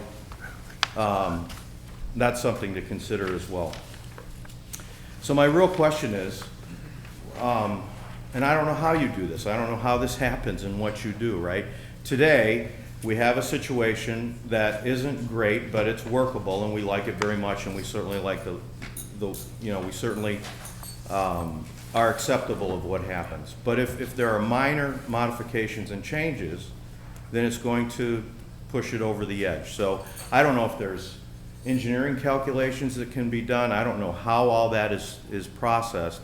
And one of the questions I have, the garage on the existing property is closer to the home. We're moving the garage back. Does the water behind the existing garage drain south today? Yes. It does. So it won't create additional water draining south by moving the garage back further? Okay. Thank you for that answer. So really, the issue is how do we calculate, there's got to be some kind of way to determine with some sort of certainty, what the effects of what we do on that property will have on us to the south. And that's really all I ask that you guys do. I did notice that the property on your new elevation drawing, your 107 at the front near the street, your 105 at the back. Is that property the same way now today? It is. Okay. Okay. So that's my first and main point, the drainage. Second point is I couldn't say it any better than Mike already said it. We've been talking about this house for a long time tonight, so I won't articulate it in any kind of detail, but I certainly did agree with his concept relative to the view and the integrity of the backyard in terms of how we have visuals that we would not like to change very much for what that's worth. But I think it's very important if you're sitting in your backyard and somebody's watching you from their second story bedroom when they've got a view into your backyard that you would hope that would be private. So with all that said, thank you for your time. I don't think I have anything else other than to say that it would be a great idea to tie the drains into, that was a question I had. I don't know how you define what a sewer is, sewer drainage. We were talking about that on Edgewood Road.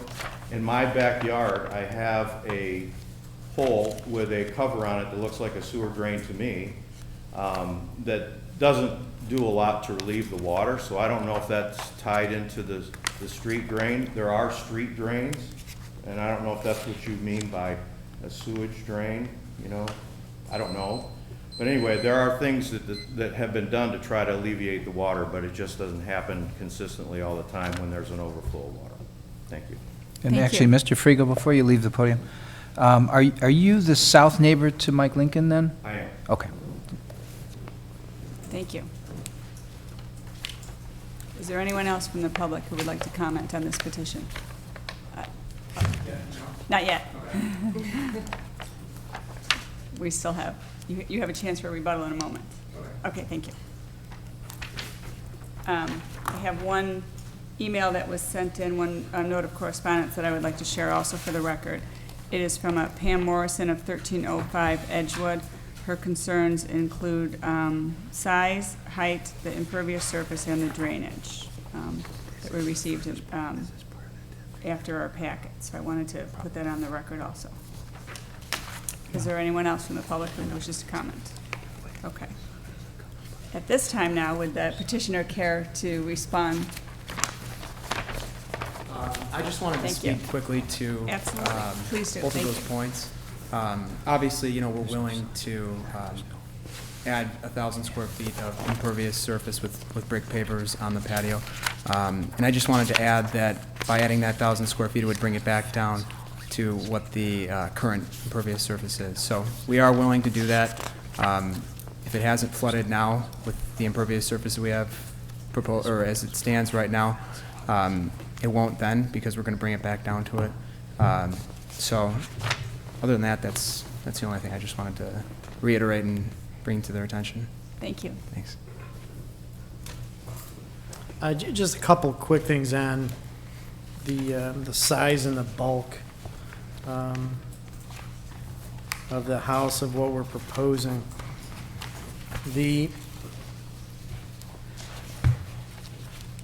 From our original proposal that we had in July, we are reducing this house 17 foot 8 inches less. And where the current home is now, we are adding 16 foot 4 inches to the back of the house, just so we're kind of clear on that. And in that dimension, 5 feet of that 16 foot 4 is that one-storied mudroom element, so it's not the full two-storied element at that north elevation. Just kind of wanted to point that out. And again, too, I think, Peggy, you had talked about the bulk. Originally, our proposal was at almost 93% of the allowed bulk. And again, we're at 79.48% of the allowed bulk. So we've really taken measures to bring this house back down. And, you know, our current floor plan of this home is under 2,300 square feet. So I think, you know, from a size of home, we've really brought this down. We're only working also with a 3-bedroom home also. Just wanted to point those things out. Great, thank you so much. At this time, we'll take it to the board for any final questions, and I will lead off. Could you put back on the screen for us, not so fast, your plan of the neighborhood homes where you showed... Oh, the neighborhood plan? Yes, Yep. where you showed the backyard. It's all the way in the back there, Where you drew Charles. the line showing the extension of the homes to the backyard. Mhm. Okay. And so now how does that, and that's, okay. Okay, if you look at this, and what I was trying to demonstrate was that the neighborhood, and not necessarily 1 or 2, 3 homes around this. Because I think one of the important criteria for anything that you're looking at as a board and something new is how it fits into the neighborhood, which to me is kind of this aerial. It's not necessarily 1 or 2 homes right around it. This is a unique lot. I mean, it is one of the narrowest lots out there. As you can see, directly across from us, I think that's 1358, was a home that was redone. And you can see that is actually the farthest house back down on that side. All the others are up front, and again, that lot is a very skinny, narrow lot, similar to ours. If you look down our street, going all the way down to 1251, which is one of the farthest houses down south, you know, that rear of that home is about the same location as ours. 1297 also articulates quite close. 1267, again, articulates close. 1261 articulates close. So I think looking at from a neighborhood side, our house does fit in quite well. And again, Mr. Lincoln's comments of where I'm showing on this drawing 10 foot 9 inches, again, that is to the farthest point of our proposed home and the farthest point also of his home. And again, 5 feet of our farthest point of our home is a 1-story, low-pitched element. Okay. Thank you. Any further final questions? I have just a clarification Yes, on. final question. Oh, I'm sorry, a clarification. On your drawing with a line, you show Mr. Lincoln's house and your proposed house. I'm assuming that's roughly to scale.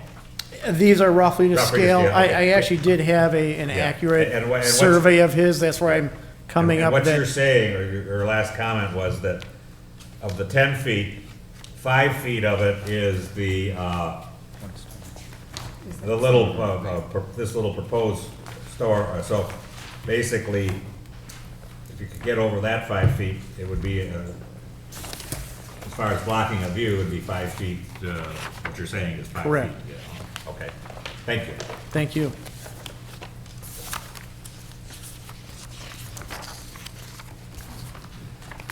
Okay.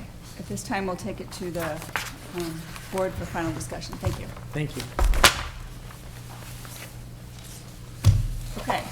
Who would like to lead off? Given the fact that even though this has been before us before, I think the major change in design would, as it has been pointed out, lead us to the fact that it's basically a new petition. So, I'll start from there. I'm willing to go, but I might sound like I'm filibustering for a Well. while, but if you'd like to bear with me for, and maybe Kathy turn the clock off so I can ramble on and on. And I The guess, next petitioner might not agree with that, but. well, I don't know where to begin. First of all, I absolutely commend the petitioner for taking what was potentially a very bulky, overwhelming house as it related to the neighbor to the south. And I think, you heard us loud and clear and maybe had, further discussions with the neighbor and came back with something that I feel is quite sensitive to the scale issues that you're forced to design in a narrow lot. Your lot is narrower than the two to the south. Given that, your house in a consistent bulk square footage that you might need to market the building and everything else, I think you did what what cards you were dealt. You came up with a pretty good hand. In saying that, I would venture to guess that you are have less square footage than either of those neighbors. And I guess I commend you on not debating that issue yourself, so maybe I'll step up for you. And also the issue of the impervious surface and the driveways. I would guess you have quite a bit less than both the neighbors that are criticizing what impervious surface you might be offering this grading situation that, you know, when they found out the world was not flat, this is what we've got to deal with. I think if you had your druthers, you'd probably want to maybe push your garage back further and have more of a yard, I don't know, but I think from our last discussion, you pulled it further to the street, giving you less impervious surface and more grass to hopefully absorb sheets of rain if that's what occurs. And I think you were sensitive enough toward that issue to offer up grading with a pervious, or paving with a pervious surface to sort of balance out what is existing. So, you know, I think you've done a great job of being considerate toward that. You know, your swale in the driveway, as much as, you know, you don't know specifically how much rain that 2-inch swale down the middle or whatever it might be can absorb, given that it has a pitch to the street, you know, and water sheets pretty quick off of asphalt. You know, I guess the question then falls, well, what is Edgewood able to absorb, and so on and so forth. But my concern on that would be outside, I think, my bailiwick, and maybe outside what this board is privileged to look at, and falls into the city's engineering department.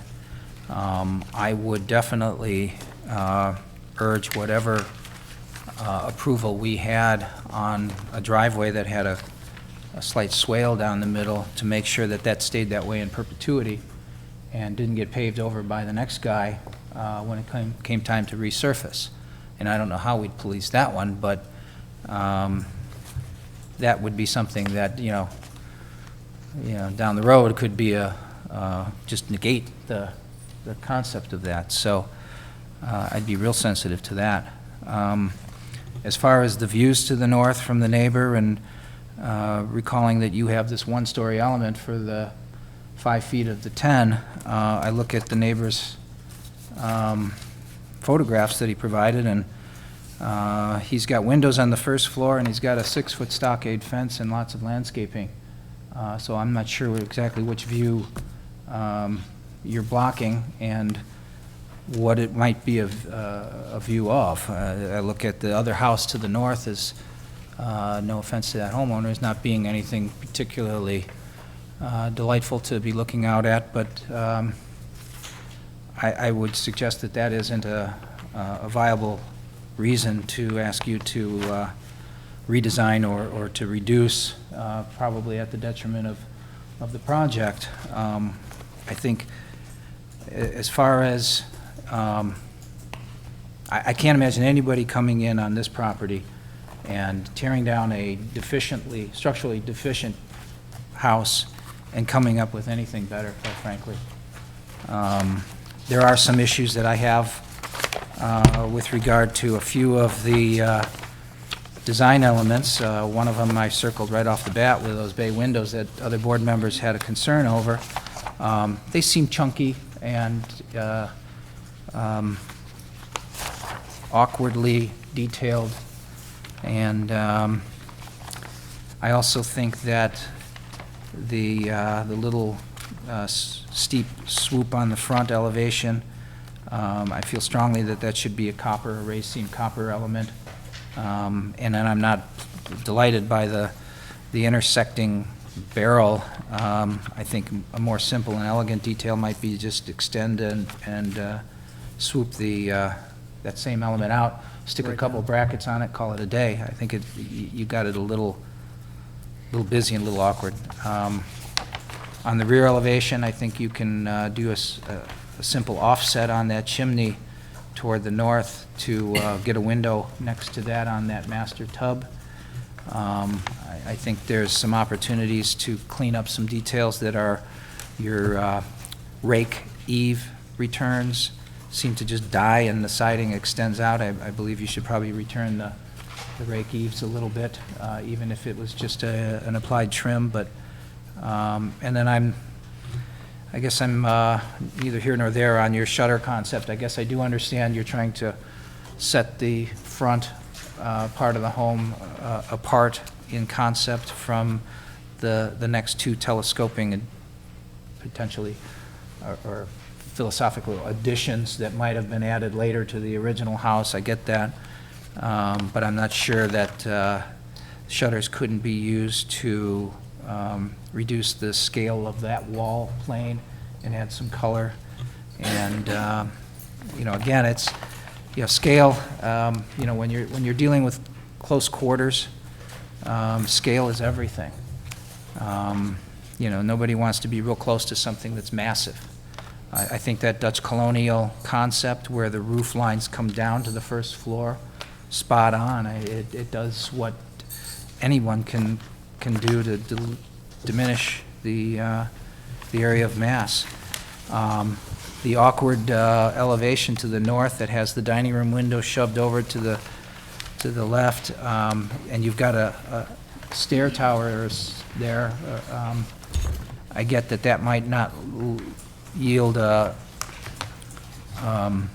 better elevation than what you show, but it seems like those stairs are pushed quite a bit further to the north, and it looks like you might be able to pull those in and put a little, you know, study nook in the bedroom and a little butler's pantry or china cabinet or pass-through to your study from your dining room, and get another little window in there that makes some logic to that only awkward window elevation, awkward window relationship that I see on the entire house, quite frankly. So, I can support this. I'd like to. I think it's. Well, I can support it as it is. You know, given that I've got to throw my hands up on the engineering aspect of this and say, I don't have the answers for that. I'm not here to you know, grade that. I realize it's a big issue. It's voiced by two neighbors here that I don't think were sensitive when their houses were built to that same issue. So, you know, I don't know what to do when the world isn't flat and everything tilts one way or another. If there was a sewer there, I'd suggest that we tie into it with everything that we got. So I think we can't answer that, but that wouldn't be the, you know, the hill I would die on tonight in voting in favor of this. Thank you. I agree a lot. I agree with John on all of his points. I think we discussed briefly that Edgewood probably doesn't have a sewer, so the odds are that it isn't a sewer in the neighbor two doors down. We do have to rely, as we did in the last petition, rely on the city engineer to be the final approval on the drainage aspects. We do not have the expertise to do that. Mr. Lincoln's comments on the original design, I was in his ballpark right along with him on this. I think the points brought out by the petitioner that of the 10 feet, 5 feet of it is a two-story thing. The last 5 feet are is a single story, and that is even beyond or to the north. So it wouldn't block quite as much. And then looking at what is already there with the vegetation and a stockade fence, I don't see that. So I can support this petition. I would like them to reconsider the overhangs on the shed dormers on the second floor that we discussed. If they choose them, I understand his feelings of expanding the interior view, but I would like to have him consider them. Those are my points. Thank you, Stewart. While I think that it's a significant improvement, and I think it clearly has more board support, I still don't know if they're quite there yet. I think, you know, some of the issues, and I think that front gambrel is wide, and I think there's just a few things that probably still need refinement. I feel, at this juncture for this petition. Yeah, I think it's come a long way. I do think there are some little things that need to be worked on that the architects have, on their board, have addressed better than I could. My main concern, having lived in a house with a yard that flooded and a basement that flooded, due to construction next door, I think we really have to do, so the staff needs to do some research as to what the sewer system on Edgewood is, what the possibilities are, and how willing you are to tie everything in to if there is an existing system. And if not, make allowances on your property to absorb the water. I just think you need to be really good stewards in any neighborhood that you move into, build into. I think that's key. And maybe a subcommittee to address the architectural issues. Yeah, I and get think- some answers from the city on the engineering. Yeah, that might be helpful to everyone. Maybe it wouldn't have to come back to us. Maybe it could be solved in subcommittee so we don't hold them up any further. But. I think it would have to come to us either on a consent agenda or a full board approval. Is Right. that correct? Has to come back? I would say, given the neighborhood interest in this project, it would probably be a good idea to bring it back to the full board.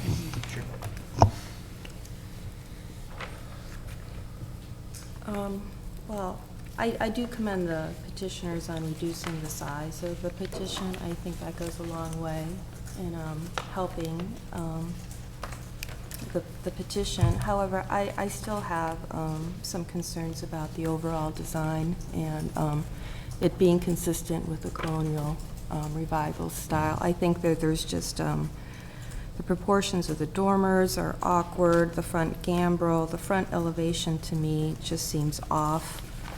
The inconsistency with that front barrel roof and the back little roof.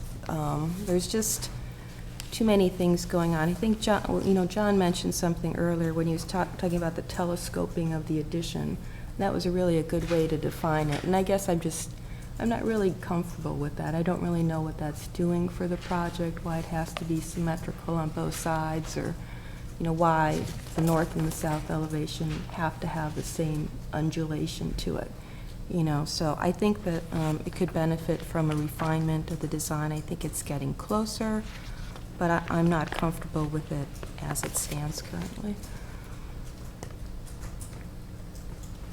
I think the biggest thing John took away from John's comments are that I think given this site, you're not going to have much of a smaller house bulk-wise on this property. I just don't think in this day and age you get much smaller house. The neighbors, I think, are going to have to live with a size of house, not exactly maybe the same size, but similar to this size to be marketable, and well below bulk. I like what they did with the garage. They heard us and they moved the garage forward. And, I look at the other houses there. Mr. Frago's house, you can see, was built actually in back of the house to the south of him by looks at least 10 feet there. It's just the nature of the beast. And I think that they try to do something with the step back there. They've got the 5-foot element that's only a single story. So I think at the end of the day, a structure similar to this is going to have to go up.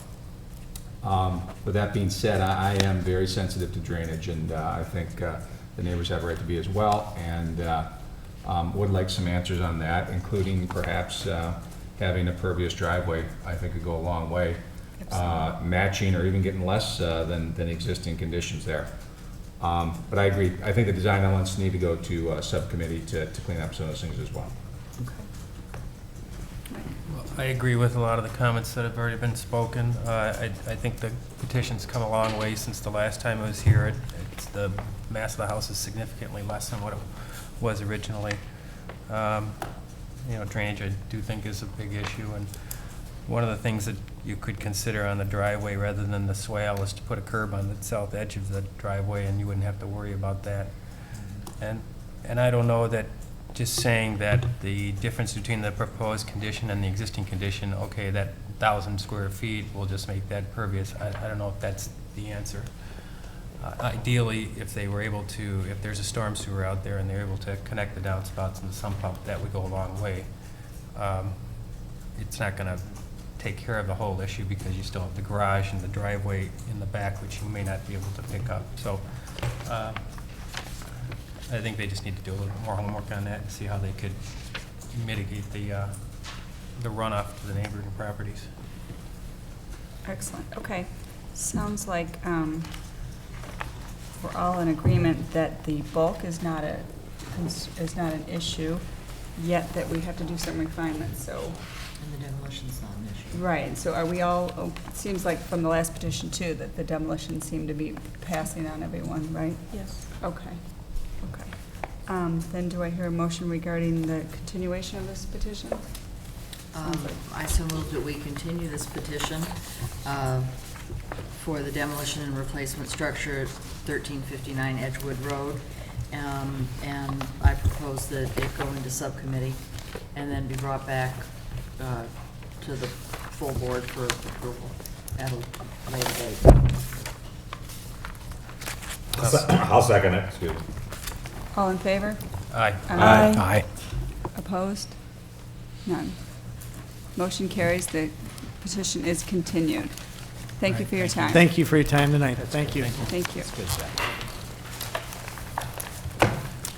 While we're changing hands over here, it is 9 o'clock. Do we need a couple-minute break for anybody here? Yes, okay. We'll take a 5-minute break.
Actually, we do, we just don't.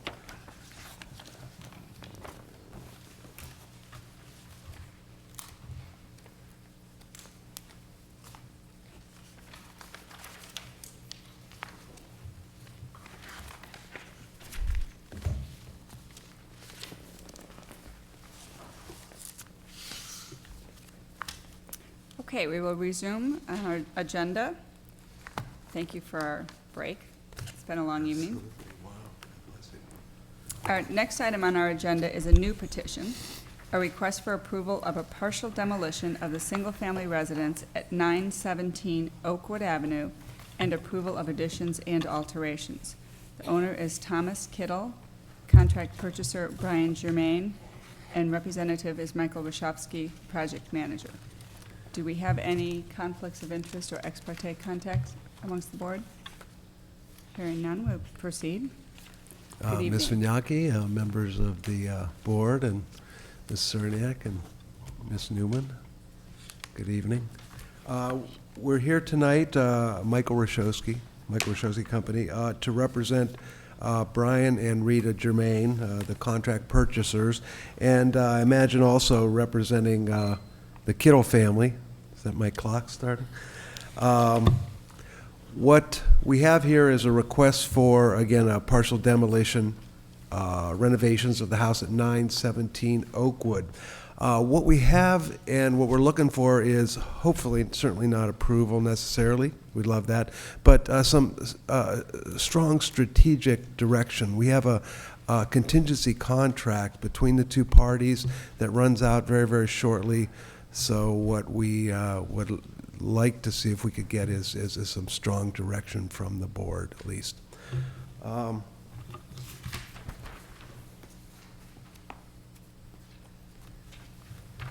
The 917 located in the West Park area, several houses south of Woodland. A neighborhood, the West Park area, I don't think it ever got historic district status, but certainly is one of the well-known historic areas of our town, characterized by homes constructed in the early 1900s, mainly two-story and very traditional sizes. Property sizes, typically 50-foot. Most houses in the area encroach on several of the setbacks. Almost all the houses encroach on the 40-foot setback, as the current zoning ordinances were written after the construction of these. And most all houses also encroach on one of the setback. We have, I think, an R1, was that right? R1 there, which is a 10-foot setback. The neighborhoods adjacent, the GRs, have a 6-foot setback, which would bring many of these houses into conformance. But so it's characterized, this neighborhood, with houses that are encroaching on setbacks. I have a picture here of the houses, but I think everybody's familiar. It's not coming up too well. But again, very, very traditional houses.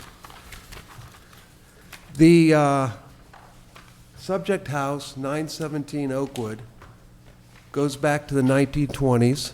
This is an original survey, and I think it's in your package from the 1920s. Originally, the house, a bungalow style, stucco, one story with a relatively decent size attic, which I don't think it was ever finished off. You can see the front porch, which is existing, was actually a sunroom of some type originally, and there was a side entry.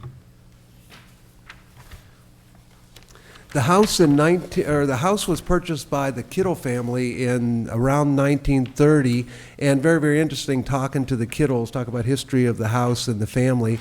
The Kittles are descendants of the Atteridges, so not descendants. You are, okay. So the history goes back even further, predates when the Atteridge Farm was the entire area of West Park.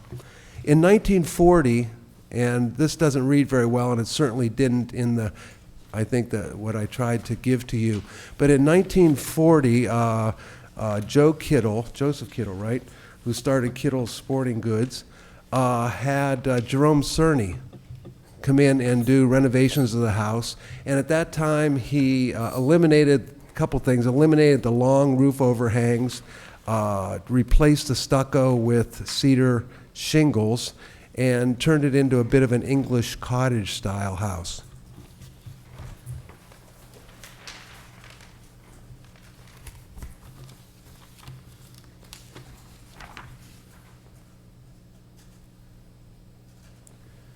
Again, sometime later, I think Mr. Thomas Kittle, who now is, I think, retired and spending a lot of his time in Florida, removed the cedar siding and put vinyl siding from top to bottom.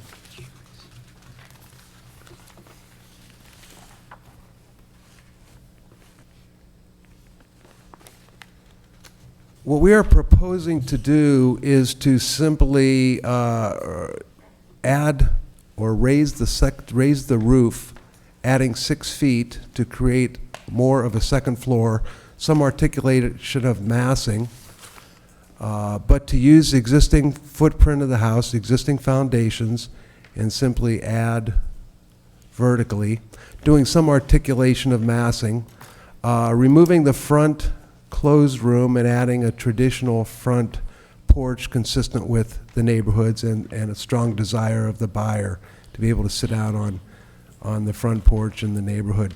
And then to take the existing one-car garage located just to the back of the house and construct a new 2-car garage back in the corner consistent with many of the houses in the neighborhood and the adjacent neighbor.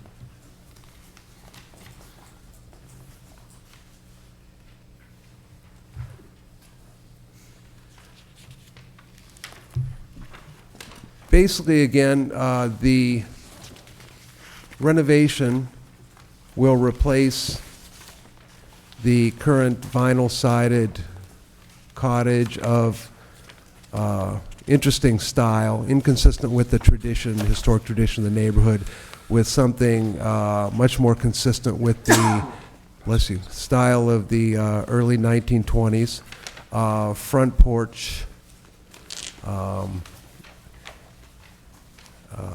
of the house.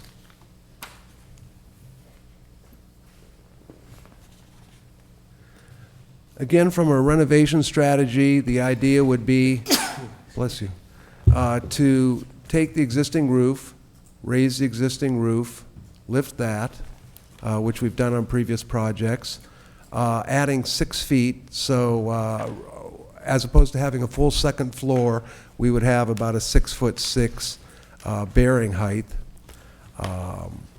to increase that. And then some articulation to the rear. This doesn't show up, but this house originally, the back 6 feet of the house was originally a stair to the basement, and over the years that grew. Our concept would be to return that mass, articulating that, so we're actually shortening the 2-story mass of the house and returning back to a little bit of the original massing of the house.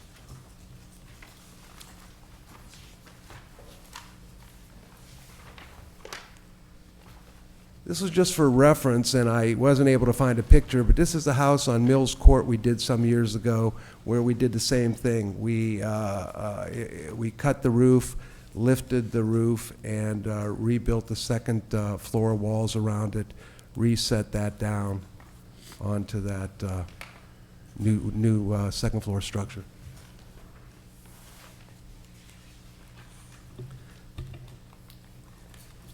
You know, at this point, I would like to talk about the design a little bit more, but I did want to address some of the concerns that the staff had relative to the demolition.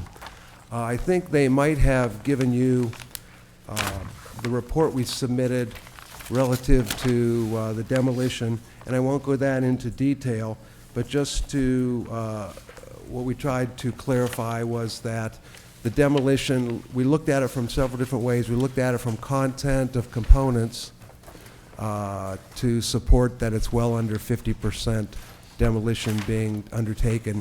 And we looked at it from a construction value standpoint. And I think that the staff may have given you that report, just to suggest that we aren't over, we should be well under the 50% limit in terms of demolition.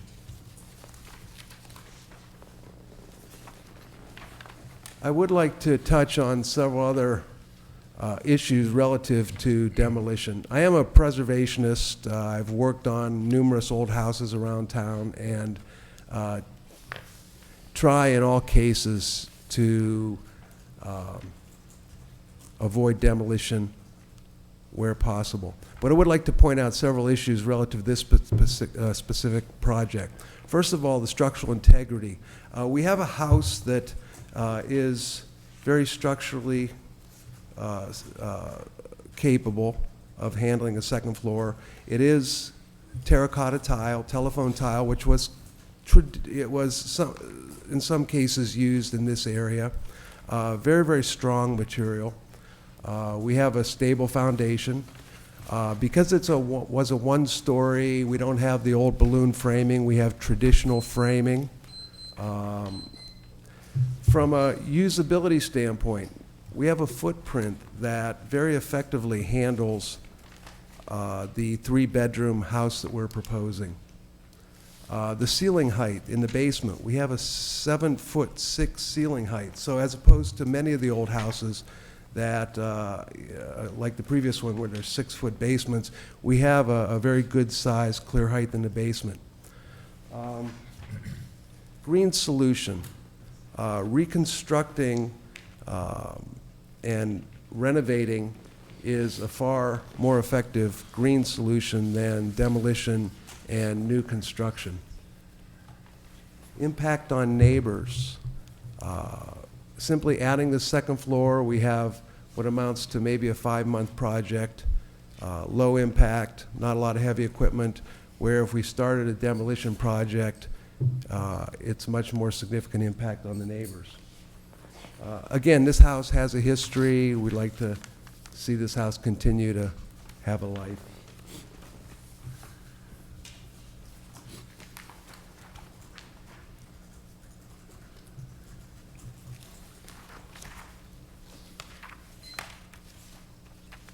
Just quickly to touch on the design. Again, what we're looking for is a vernacular style house.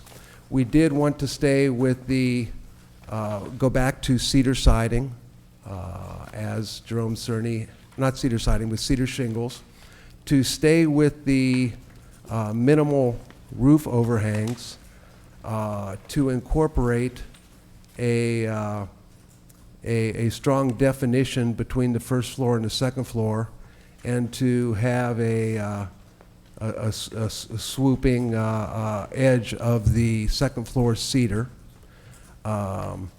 Again, you'll see the front porch that we're proposing. You'll see in the back what we did was, because we have a 3-bedroom, we were able to articulate the massings so that we're reducing the extent of the 2-story mass.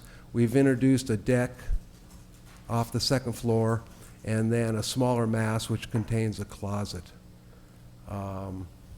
Materials, again, cedar siding, architectural shingles, cedar trims, wood simulated divided light windows. The masonry chimney is reused. We're just adding an additional cap to extend the height we need. You'll see we're incorporating one existing bay and incorporating the use of the bay, although relocating it on the further to the east on the south elevation.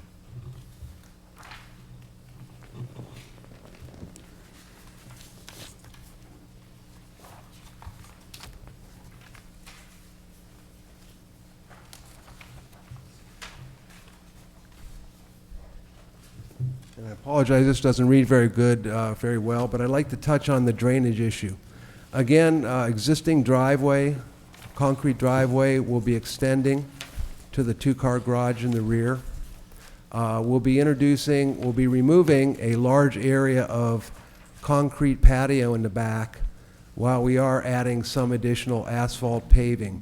So our net impact of impervious surface is not considerable.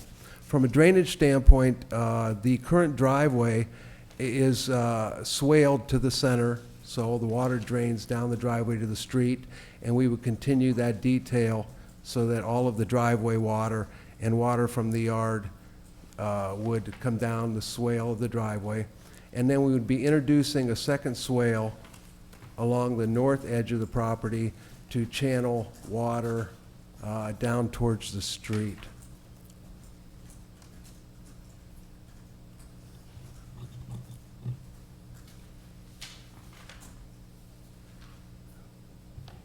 In the course of this development, we have communicated with all of the adjacent neighbors. We talked specifically to the neighbor to the north as the setback there was we were encroaching on the setback, so we would need a variance. So we communicated with him. He was fully supportive of what we were doing there. We've communicated with other neighbors in the area, and I don't know if Megan or you might have heard from any of those, but we have communicated with those neighbors. I would just like to say that the type of project we're doing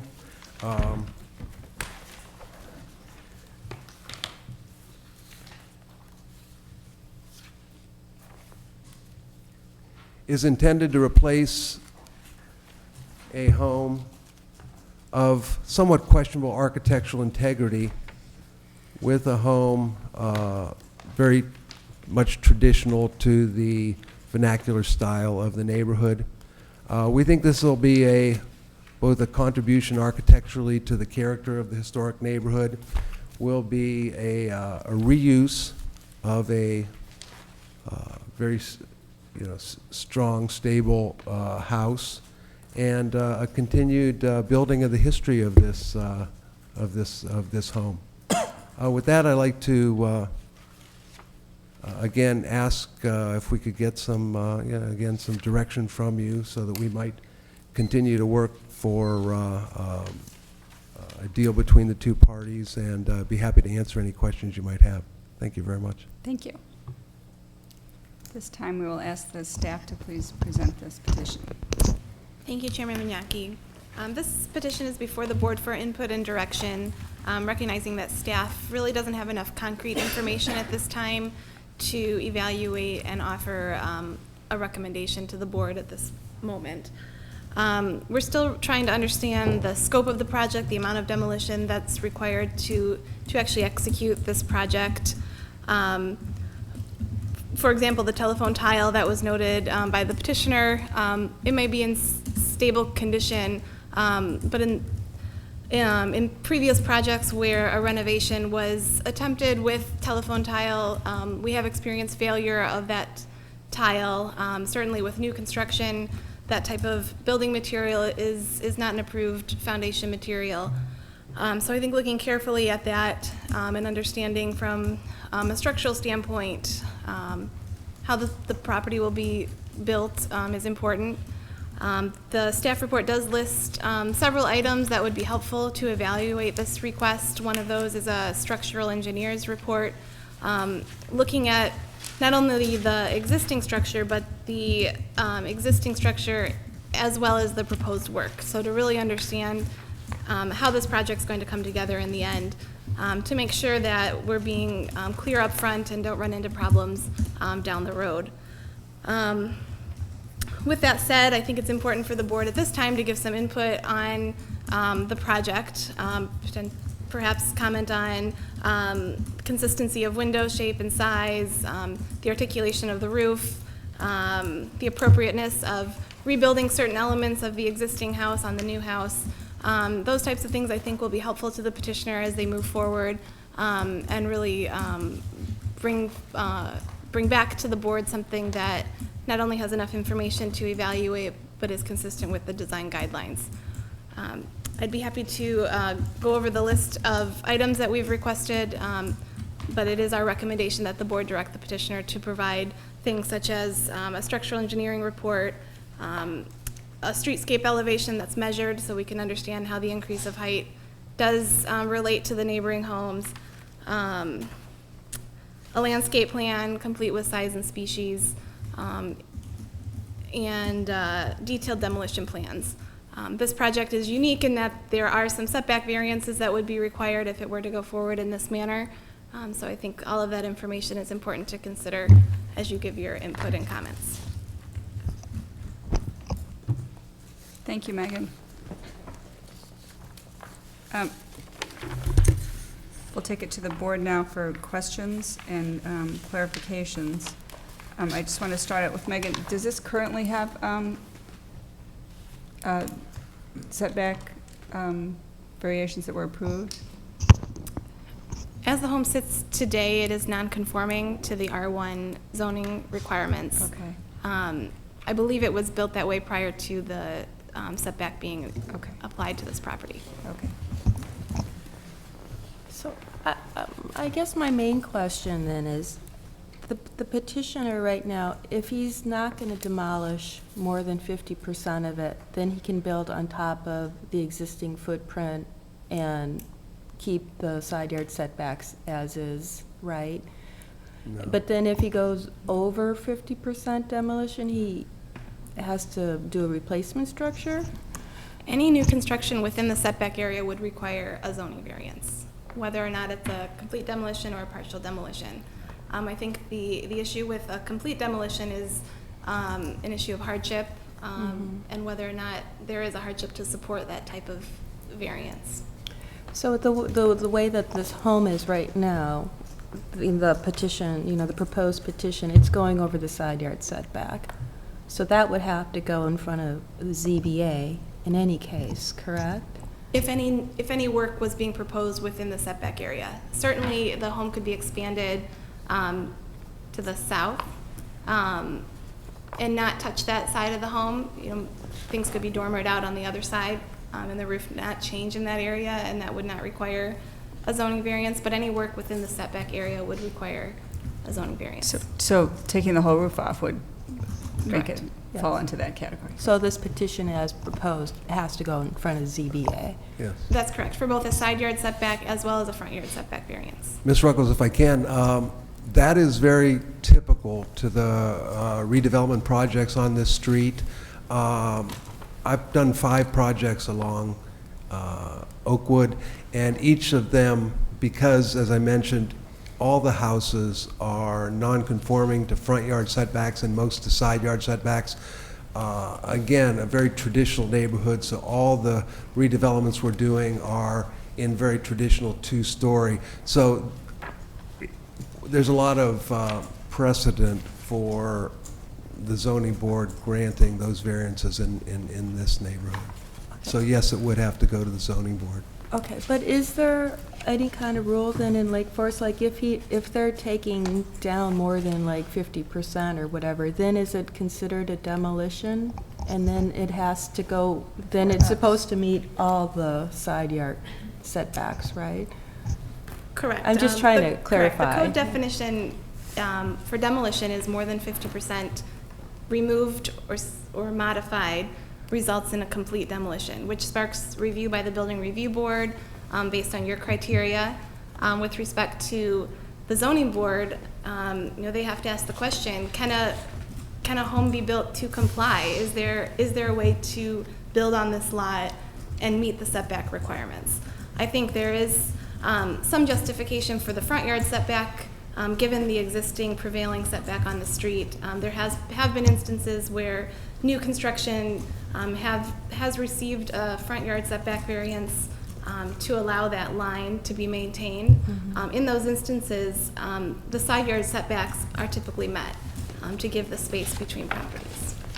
So are we just supposed to, like, right now just give our kind of opinion on the proposed project, assuming that it's going to get the side yard setback and it's not more than a 50% demo? The board's standards also speak to setbacks being met, so I think there is some evaluation on your part of whether or not a two-story bulk within the setback of that close of a setback is appropriate. If this end product of this particular process is appropriate, or would a better end product be completed if a new footprint with a true foundation with, you know, more solid construction could be completed. Okay.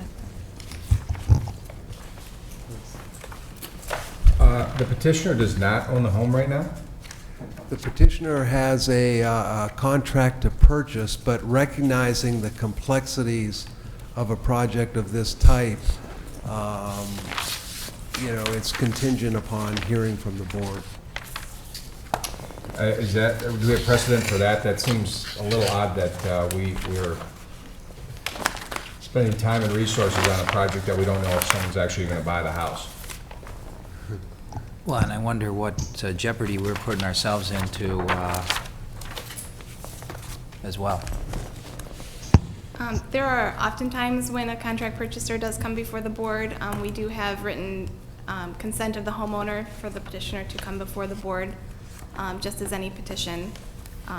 There's always a chance that the petitions won't be built after they're approved by the building review board, but I think it is the board's responsibility to look at it as if it were any petition and review your standards, ask for input, provide direction to help move the project along.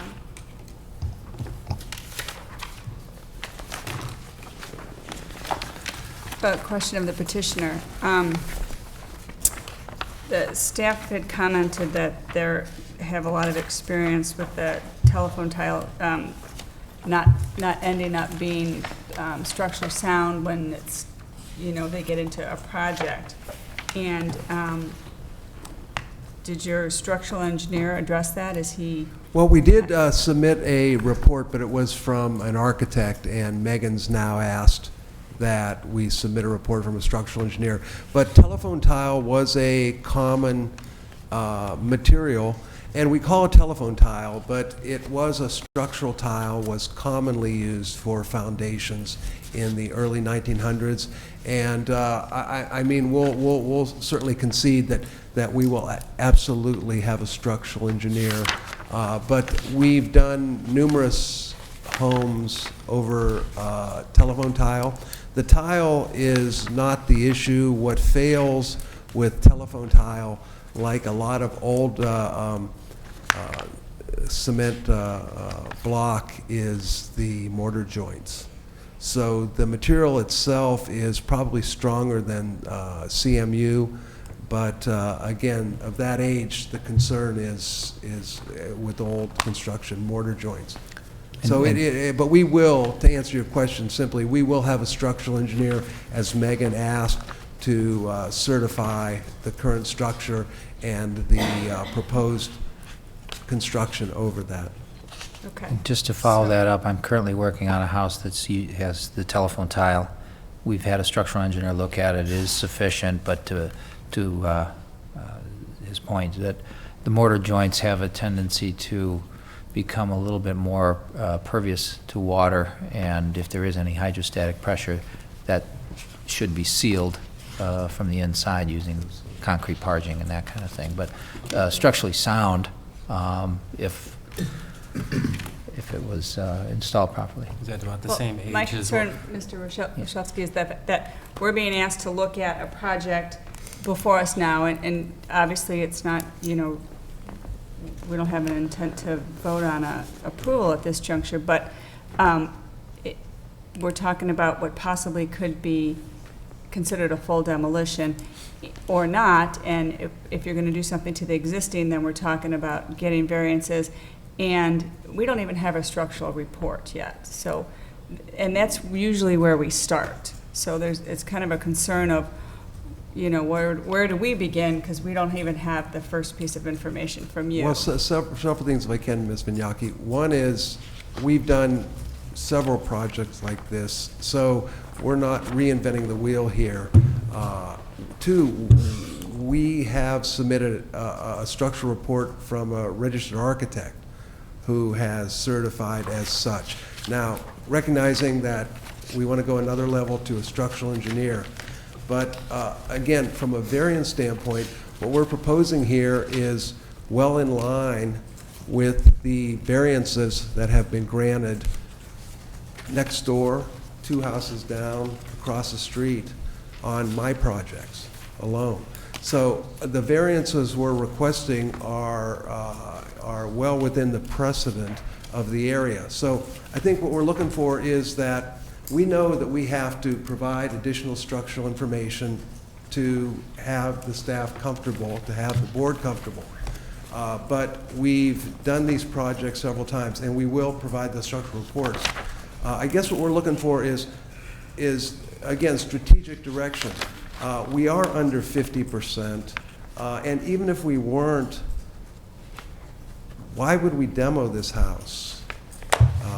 So I think what we're looking for is Why you would demo it is if it's not structurally capable of holding the new design. That would be the reason. right, but if we move forward from that and say, we'll have a structural engineer come in, but assuming at this point that the architect wasn't out of line in certifying that the structure is adequate, if we can move forward to, does this appear to be a project that, again, is, we are under bulk, we're at 93% of bulk, we're under height, we're proposing a modest 3-bedroom house for the neighborhood in a style that contributes to the architectural character of the neighborhood, and we're preserving a house. Okay. The tradition was that we don't demo houses, we don't look for excuses to demo houses, we look for reasons to save Lake Forest houses. So I understand yeah. that. Okay, so based on that, we'll proceed here. We're at our point of questions, and you know, I had that question of why we don't have a structural engineering report at this juncture. So I will bring it back to the board for questions, and we will pursue from that point. Thank you. For the petitioner, one more thing, I see the staff has recommended a little more detail of exactly how what you plan to change. You said you're going to lift the roof. I think what they're asking for is a detailed plan, how you're going to do that, how are they going to handle all of this stuff. So I think some of that has to be forthcoming also. Construction methods and materials, I mean, structurally, about all we can do is, again, is methods and materials are typically not part of what the board is doing or the staff is doing, but that the architects, the construction folks are handling. We, you know, I'm not exactly sure how much more we can specify in terms of how exactly we're going to do that, except that we have the licensed professional people who are certified for doing that kind of work involved in the project. And Michael, I don't think anybody's questioning that anything can be done. I think, you know, you're asking for a variance from a front yard and a side yard. And we're just trying to determine, you know, are we comfortable with granting that with what we see, you know, here before us now? And I think there's been some question that, you know, we're missing some pieces here to be able to evaluate that. And you know, we're looking at ultimately the final design and whether that is appropriate to the neighborhood and living up to the guidelines that we're here to be stewards of. And I'm, you know, as an architect, I'm looking at a demolition plan that shows, you know, looking at the first floor. Well, you're peeling off the front room, you're peeling off the bays, you're taking every wall out of the inside, you're taking the kitchen out, you're taking the bathrooms out, you're taking all the windows out and all the doors out and all the trim, I'm assuming. This roof, you're taking the dormers off of. I'm assuming you're going to re-roof the roof. You know, you're taking off a deck or something off the back. It appears you're keeping a chimney. It appears you're keeping a foundation that is questionable, whether or not it's structural or not, we don't have the information. You're keeping some old buck windows that look like they wouldn't be appropriate for the money that you're spending in this home, and you have no egress or escape window in the basement, so you're going to be having to add that. You're taking the siding off, and God only knows what's underneath a vinyl siding that's had moisture issues over I don't know how many years. The chimney's got 75 years, roughly 70 or soon to have close to 75 years. God only knows if that's not a fire hazard. We're looking at a side yard setback of currently 4 feet. Am I correct in saying that? Well, it's 4 feet to the bay. It's All right, about 6 4 feet to the... Well, it's a 4-foot setback to a bay. It's 6 feet to the wall, and whether you're taking the bay off or not. My experience of front yards is they're there to establish a base point for, homes to be built. Side yards are a different animal. Side yards are there for protection of the neighbor for a light and vent situation. They're there to allow access in the event of a fire or some emergency person has to get through there. Those have some other issues that aren't so much the consistency of the neighborhood. And then I'm looking at, the logic, and I forgot, how you may have justified some logic. Whether or not you want to be a historic steward of something. At some point, the logic of, does it cost me more and provide me less if I'm, putting Band-Aids on every disease that's there. I'm assuming there's lead paint. There's all sorts of monsters that I'm sure you haven't even found or figured on. And then I got to look at the end product and ask, by lifting up a roof and trying to work with things that aren't necessarily the ideal situation on the first floor carrying through to the second, I'm not sure it leaves us the most inspired design possibility. So you might be getting less and spending more, and today I'm looking at an issue of a side yard that you're asking me to approve, and I can't approve it, not based on what I see and what consequences I'm going to have suggesting that I would approve it.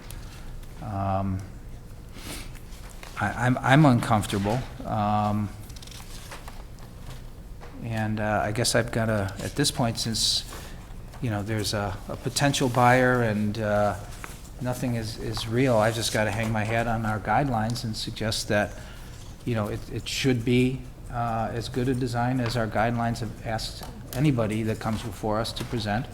All the documentation that is necessary with the structural report and those types of things, and drainage issues, landscape plans, and setbacks that are conforming with our building code. Otherwise, I've got to say no at this point.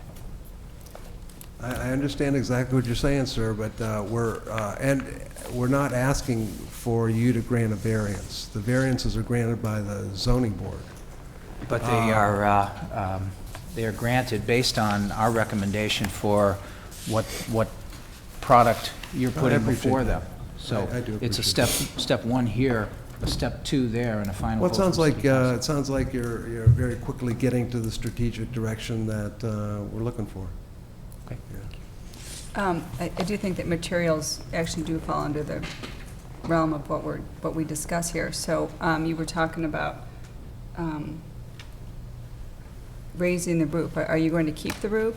I don't understand what We materials. would keep the roof structure, raise the roof.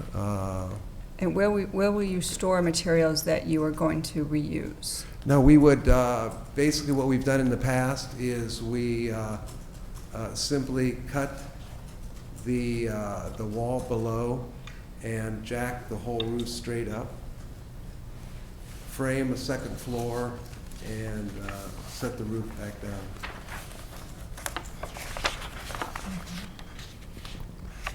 Again, I'm not saying that that is the most conventional way of doing it. I'm saying we have done that before and effectively.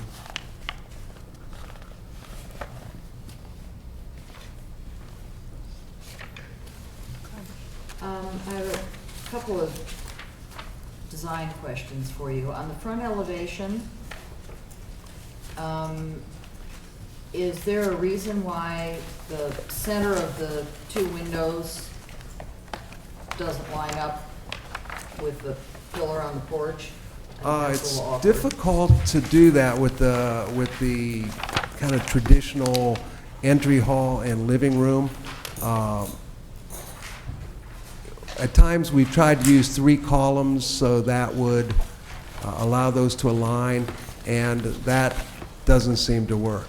So this is a way we commonly handle that, and you'll Does see this window commonly in a exist house like currently? this.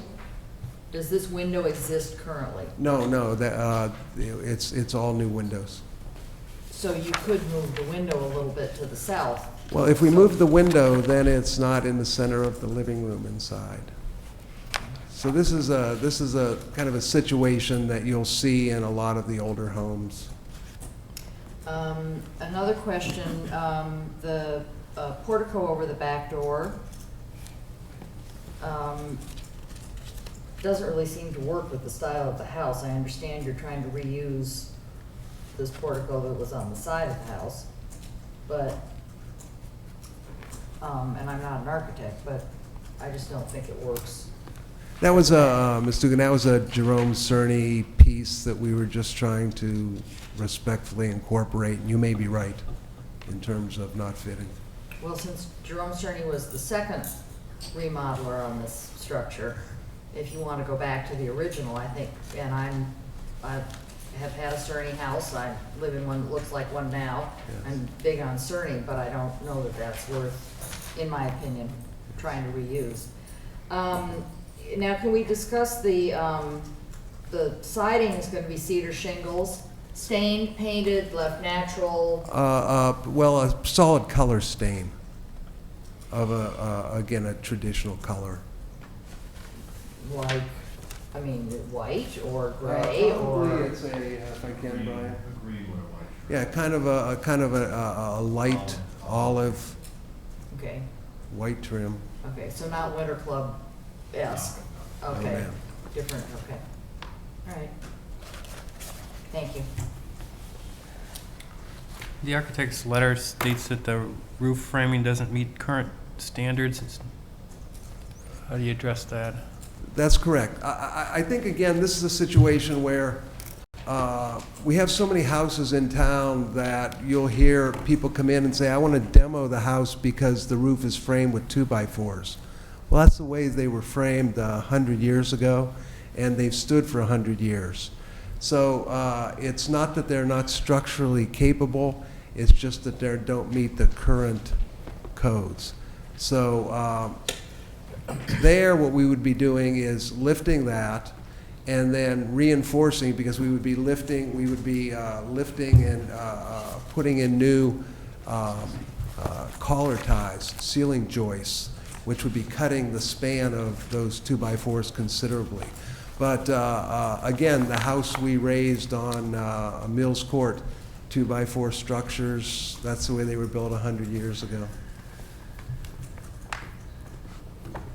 So the intent would not be to change the existing 2x4 rafters in that row, just the top collar. Correct. We would be adding 2x6 sisters to create the clip. So we would be, in effect, with what we're doing by raising the clip ceiling, we would be reinforcing and cutting the spans considerably of those 2x4s.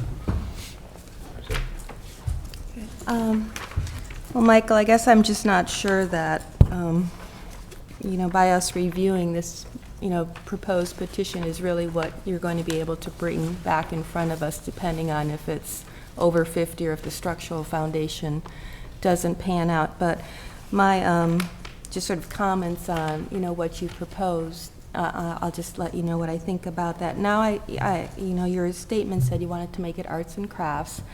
So knowing now that you're raising the existing roof, I understand why you don't have the eave overhang. So that was something kind of glaring to me. If it's going to be arts and craft, the home seems like it needs a wider eave, overhang, some sort of more detailing to make it look more arts and craft-like, and, a bigger frieze board, on the front elevation would be more appropriate. That centering of the window is a little funny. The Jerome Cerny little back roof, that's not very arts and craft as well. There's some inconsistencies with the window mutton pattern. You have the 3 wide throughout most of the house, but then you have that little, the colonial one in the back elevation that should probably be more consistent. The back doors, that fenestration and patterning is a little awkward.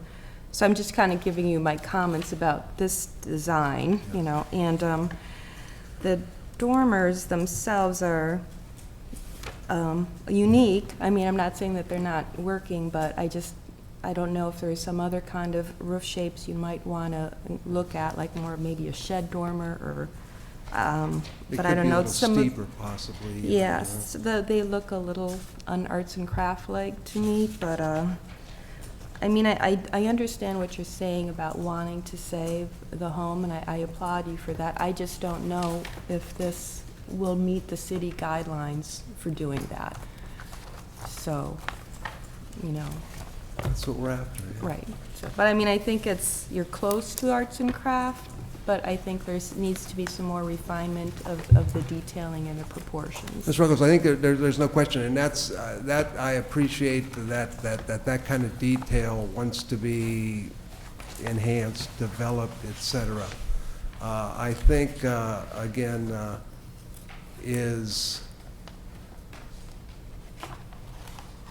I guess what we're after is,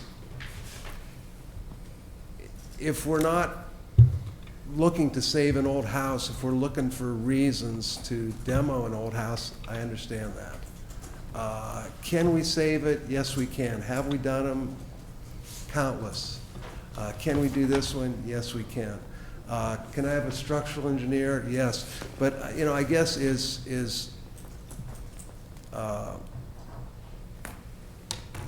strategically, is that a direction that this board feels comfortable moving forward with, or no? Certainly that detail, we could work to develop that as any project we would, and the input I always get from the boards makes the projects better. What we're really looking to see is if the board is uncomfortable, again, is 3 houses down several years ago, we had a 4-foot setback granted. And the board was very, very excited to see us take a house and put it through a very similar cycle like this. We took it was almost exactly the same work scope as this. The board was very excited that we were saving an old house. The zoning board was very excited to grant us the variance to save an old house and to add a structure which enhanced the character of that area. What we have here is a house that we think needs it, we think could add to the neighborhood. But again, what we're after is this is a different board. This board has its own mind, and that's the kind of what we're trying to get a feel for, and I think we are. Right.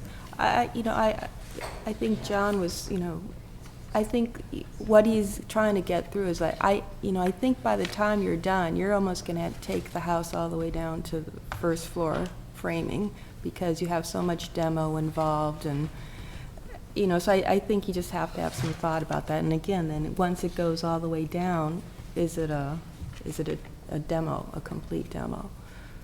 And just to clarify a little more, I don't think you're seeing a shift in that the board is now pushing for demolition, but as board member Clair described, all of the work that's going to be done, certainly there are non-conforming construction situations in that house right now. And based on all the work that's being done, will that work trigger the requirement that this house now needs to meet new codes? So that's why we can't just say we're going to take up we're gonna do significant changes, lift a roof and simply replace it, when we know currently it doesn't meet code. If it's staying in place and you were coming in and changing a few windows, you're absolutely correct.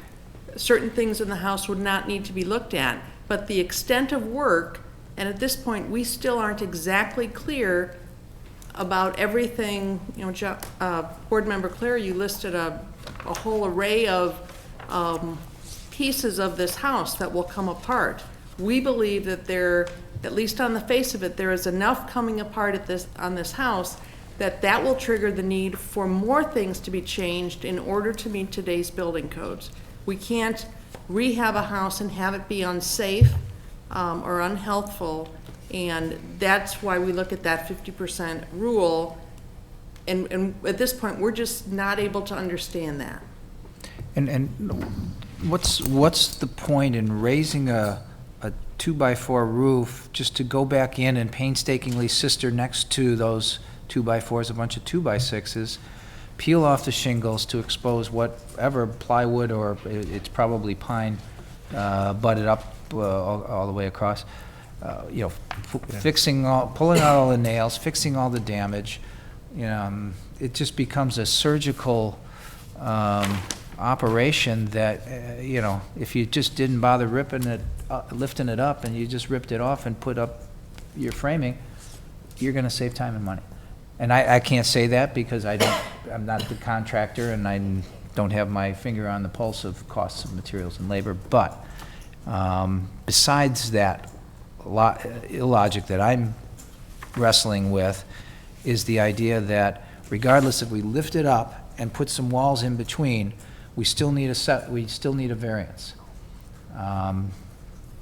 And as such, I'm uncomfortable with the variance unless, if you came to me with the best house ever, I might reconsider, you know, that variance.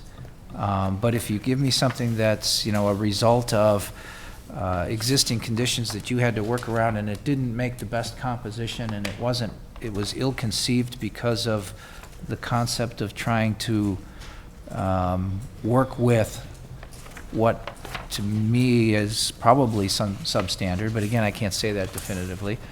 I'm wondering and I'm uncomfortable with saying, you know, sure.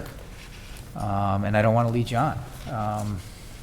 But a side yard variance, to me, in a narrow lot situation, is a different animal. And we had a presentation that you sat through here that lasted probably well over an hour or so. And it had to do with a narrow lot, and it had to do with a neighbor's concern over view. And he was on the north side, so he didn't have sunlight issues, but you're going to have somebody on your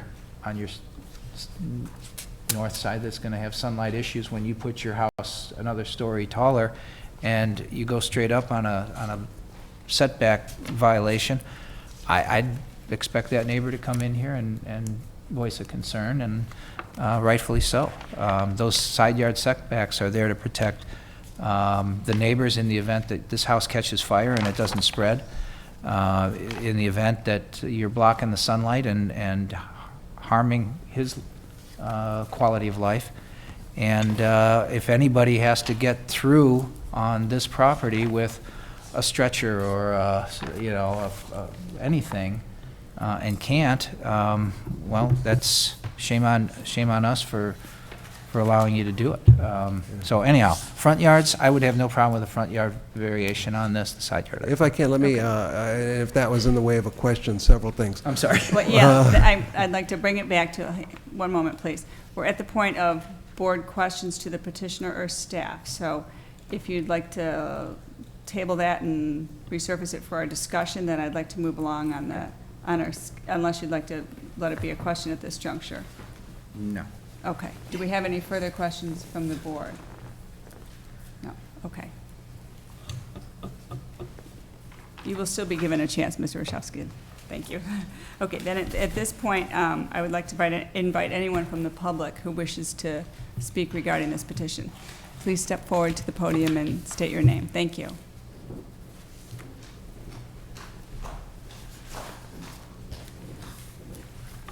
Good evening. I'm Debbie Kittle. I am the daughter of the owner of the property at 917 Oakwood and currently reside there. I am the family spokesperson, if you will, and I have to report back to my semi-retired father in Naples that soon wants to be totally retired and needs this house to sell to do that. And listening to you tonight, I don't even want to pick up the phone and call him. And quite honestly, I've got some real concerns about the 50% situation, and I don't want to pick up that phone and say, they have just taken your 90-year-old family home and demolished it basically and devalued your property by about $50,000, $75,000 because it seems to me no matter what gets done with this, we're losers here. We accepted this contract because it wasn't going to be torn down.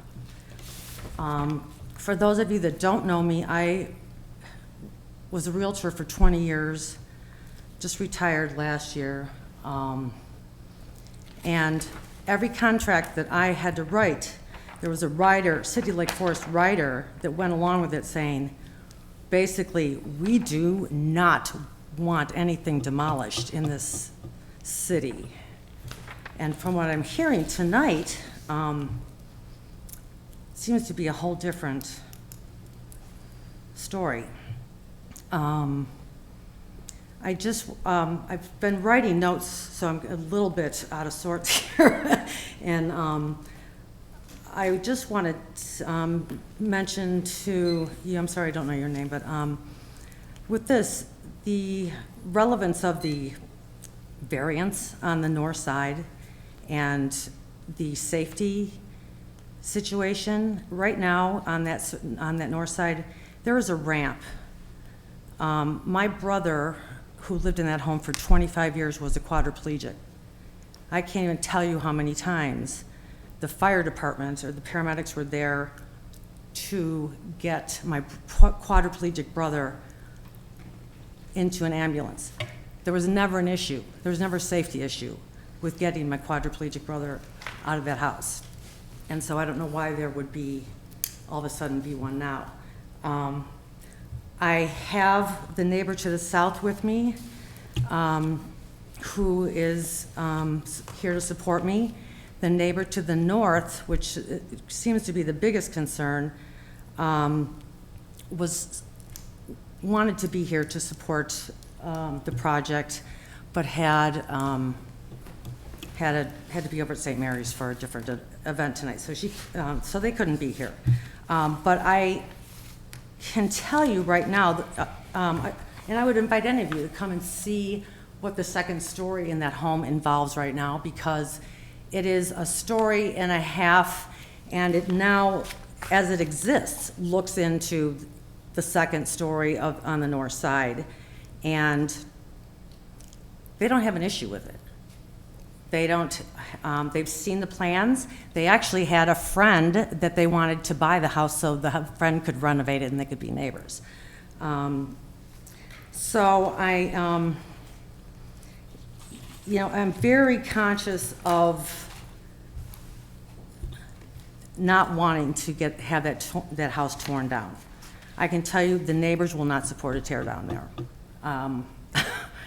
They support this project because it's not being torn down.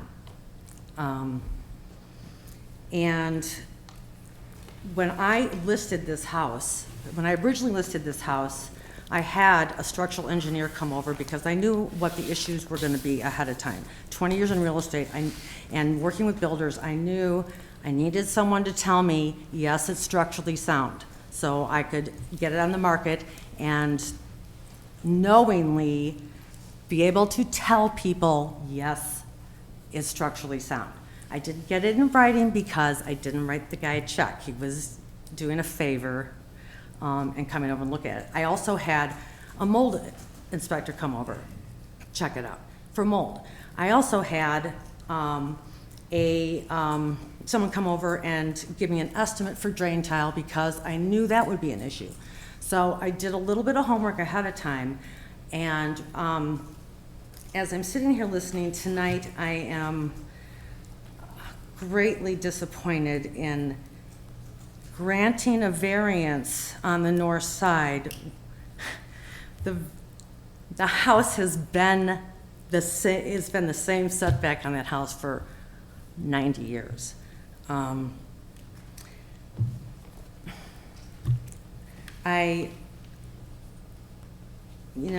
looking through my notes, and I guess, in closing, all I have to say is,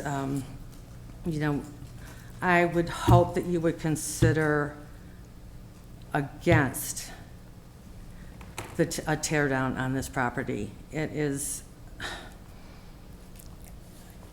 If that's the case, it probably will never get sold, because we just don't want it torn down, and we don't believe that it should be torn down. So, any consideration you can give us for not tearing it down and being a little bit lenient on the north side sideback situation because of its existence for so long. The Kittle family greatly appreciate it. Thanks. Thank you, Ms. Kittle. Is there anyone else from the public who wishes to speak? Good evening. I'm Brian Germain. The reason we're here tonight is to determine should we purchase the house. We don't want to purchase this house unless we know we can go ahead with the plans. And a complete demolition would not be feasible for us. Charlie, you had brought up the question, why are we here if we haven't purchased the house? Where do we live, et cetera? We live in Lake Forest. In fact, I'm a neighbor of yours. I live down the street at the corner of Stone and Valley. We are good neighbors. Our house, as it sits right now, is a beautiful house. I've had many compliments from neighbors, and our plan is to beautify this house. But we can't purchase it without knowing or have a feel from you, is this going to go through? I mean, I understand the engineering aspect of it. If we get the engineering aspect approved, we make tweaks to fit whatever guidelines you want. Is it a good chance of it going through? Without that, we can't go ahead with the purchase, and that's holding up everything. So we were here tonight to get a feel from everybody where we stand with it and what to expect on the road. So, thank you. And we apologize for keeping you late tonight and missing the debate. We're having our own here. Thank you, Mr. Germain. Is there anyone else from the public who wishes to speak?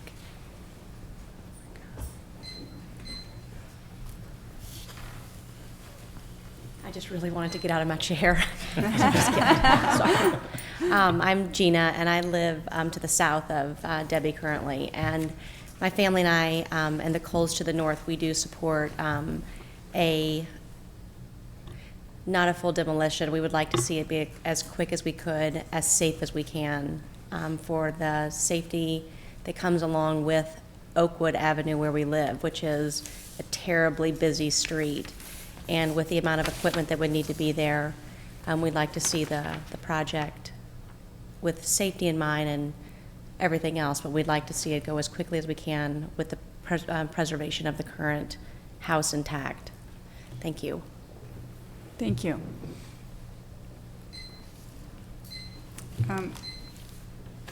We can take it to the board for final questions. I think before that, speaking on behalf of the board, I'd like to just quickly say that we have guidelines that we are to follow, and as part of what could be a demolition, a full demolition, or more than 50%, which would fall under the rules of a full demolition, one of the criteria is a realistic alternatives, including adaptive uses. So we follow those guidelines and hope to be able to reuse a house, and that is one of the guidelines we have to follow. So I don't think the board is recommending any demolition. any full tear down. I don't believe I heard that from anyone on the board tonight.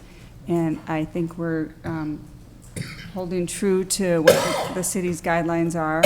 And it was simply a matter of, we don't have a full packet of information to make a strong evaluation. So. And if I can just clarify, Please. From the staff perspective, based on the information we have, this does appear to be a demolition. By the time you do everything that's been talked about, it will be a demolition. We're not advocating for a demolition, but we're just trying to call it what it is.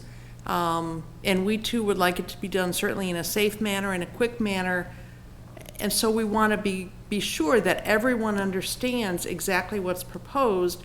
And given the information we have, we believe the scope of work that has been put forward will necessitate other work to be done that will add to costs, will add to time, and in the end, perhaps not result in a project that may be as good as if at the beginning we all acknowledge that what's being proposed here is really a demolition.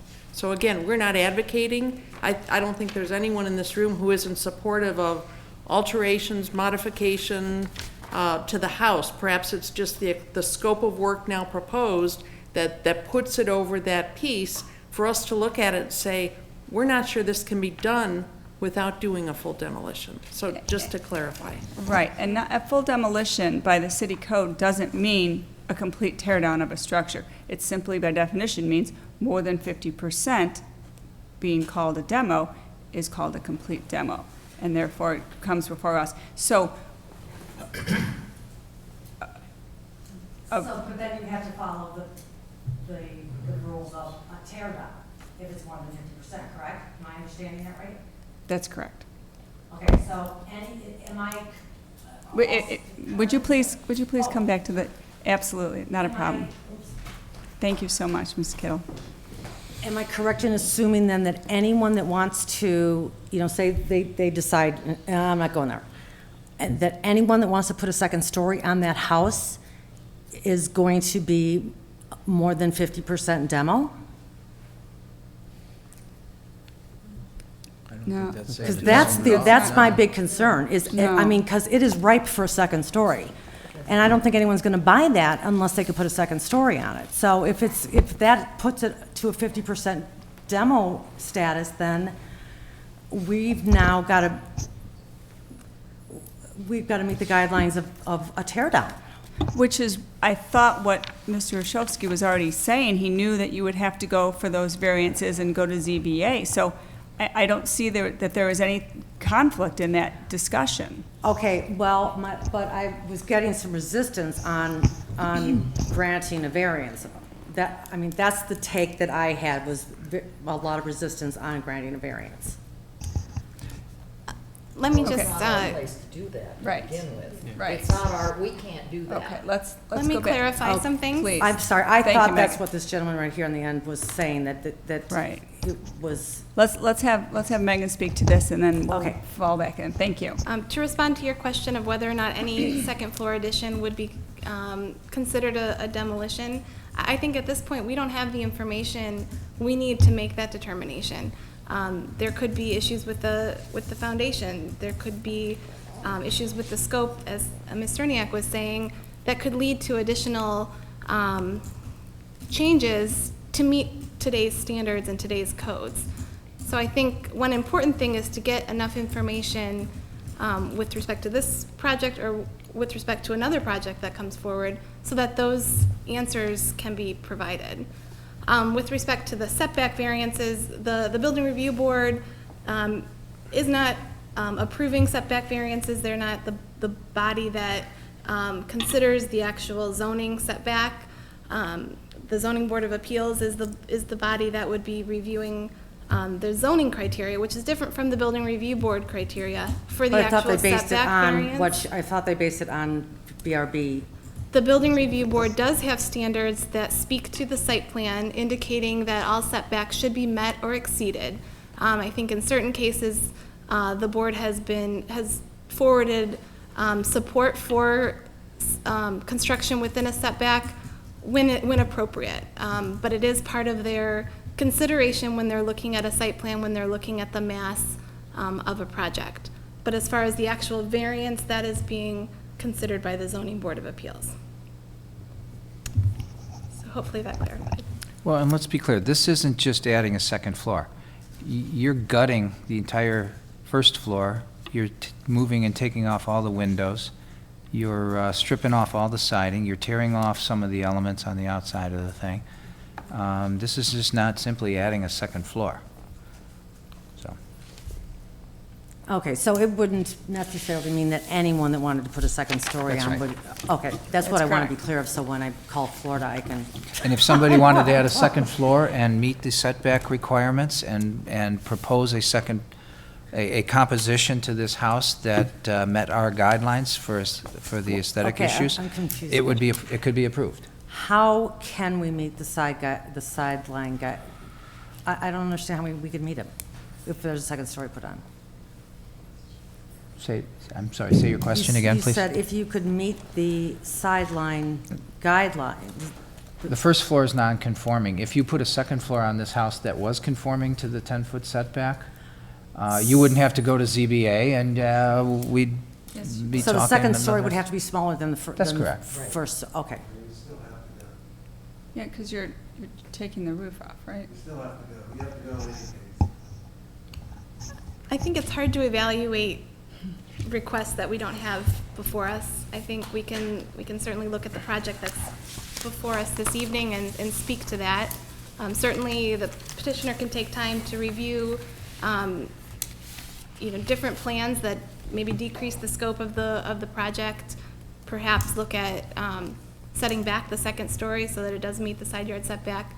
I think those are things that could come in the future. But I think it's important to understand that the information needs to be provided in order to answer those questions. Okay, thank you.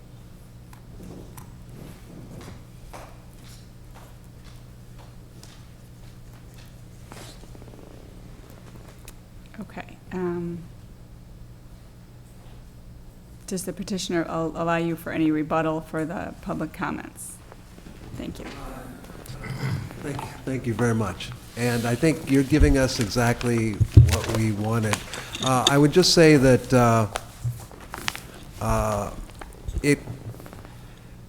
the question of whether 50%, I've done several reports to say it's not 50%, but maybe there's some other, it's very nebulous what amounts to 50%, but we've done some detailed calculations. But that aside,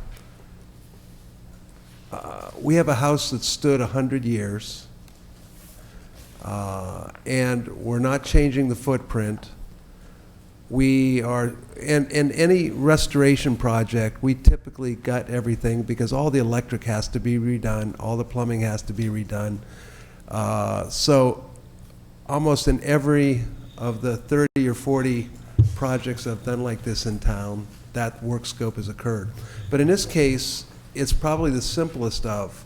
We're not popping out foundations. We are simply building straight up over foundations. Again, granted that if we were to say, assuming we have an architect's not good enough, we want a structural engineer to say, but we're simply building straight up. So for us to simply move interior walls, take old plaster out, change all of that, but we are simply adding a second story over a footprint. It doesn't get any simpler than that. And in terms of the design, this design is probably every bit as good or better than many of which I've won awards for and been praised for by the boards. So again, this is a project that, from a precedent standpoint, we've done countless of them. We've had the variance granted surrounding this house with the same variances, with the same work scope. But in any case, no rebuttal, just for the record. I think you've given us what we were after in terms of strategic direction, so we appreciate that. And thank you very much, yeah. Thank you. Take it back to the board for first final questions. Okay, and now discussion. I have some comments. Please. I've lived in this town almost as long as Debbie has. And I appreciate the neighborhood. I appreciate what you're trying to do. I think the plan would definitely be an improvement to the existing house. I don't want to do a tear down. I don't like them any more than any of you do. I think the design needs a little tweaking. But when you come down to it, a lot of it hinges on the structural engineer's report, which you have not given us, and the ZBA's take on all of this. So it's kind of nebulous. I mean, no, we can give you some direction tonight, which I know is all you've asked for, but we can't make any decisions tonight. There are too many ifs that an engineer's report would help answer and help solve all of your problems. I mean, is there lead paint? Is there asbestos? You know, you say there isn't mold, but it'd be nice to have it in writing. I mean, there's just a lot of gray areas out there. The setback, as I think you now understand, is not our call. It's the ZBA's call. And we can't speak for the ZBA. So that's where I personally stand on it. Thank you, Maddie. Further comments? Do we need a continuance on this, or is it just, we've given direction that It's just for he feels he wanted, and just allow him to come back with what he chooses to come back with? Yeah, you can certainly make a motion to continue the item. Okay, then I would suggest that we have a motion then to continue this petition. If this is brought for information only, do we dare have vote to at do all? that, is my question. Well, it is a petition. I mean, they can do whatever they want. It is They a can take petition our on it. information and come back, or they can take their information and revise it, or re-present it again in a formal hearing that we get to vote on. But it is or- a petition on our agenda, so I think it would. And the petitioner, if you continue the item, can choose to withdraw the request. Certainly. Okay. They can do whatever they want, so. So we should have a motion to continue. I think this. so. I will make a motion that we continue this petition at 917 Oakwood. I'll second. All in favor? Aye. Opposed? None. Motion carries. The petition is continued. Thank you for your time this evening.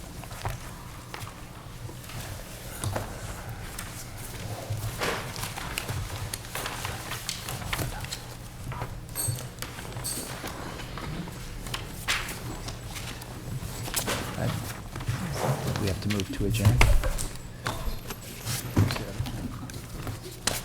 Do we adjourn? Adjourn? Other topics? Other topics? Other topics, It's adjourn? late. No. Is there anyone from the public No. who wishes to address the board on any non-agenda items? No. Hearing none. Do I hear a motion to adjourn? Adjourn, please. Second. All in favor? Aye. Meeting is adjourned. Thank you. I was too anxious to get up.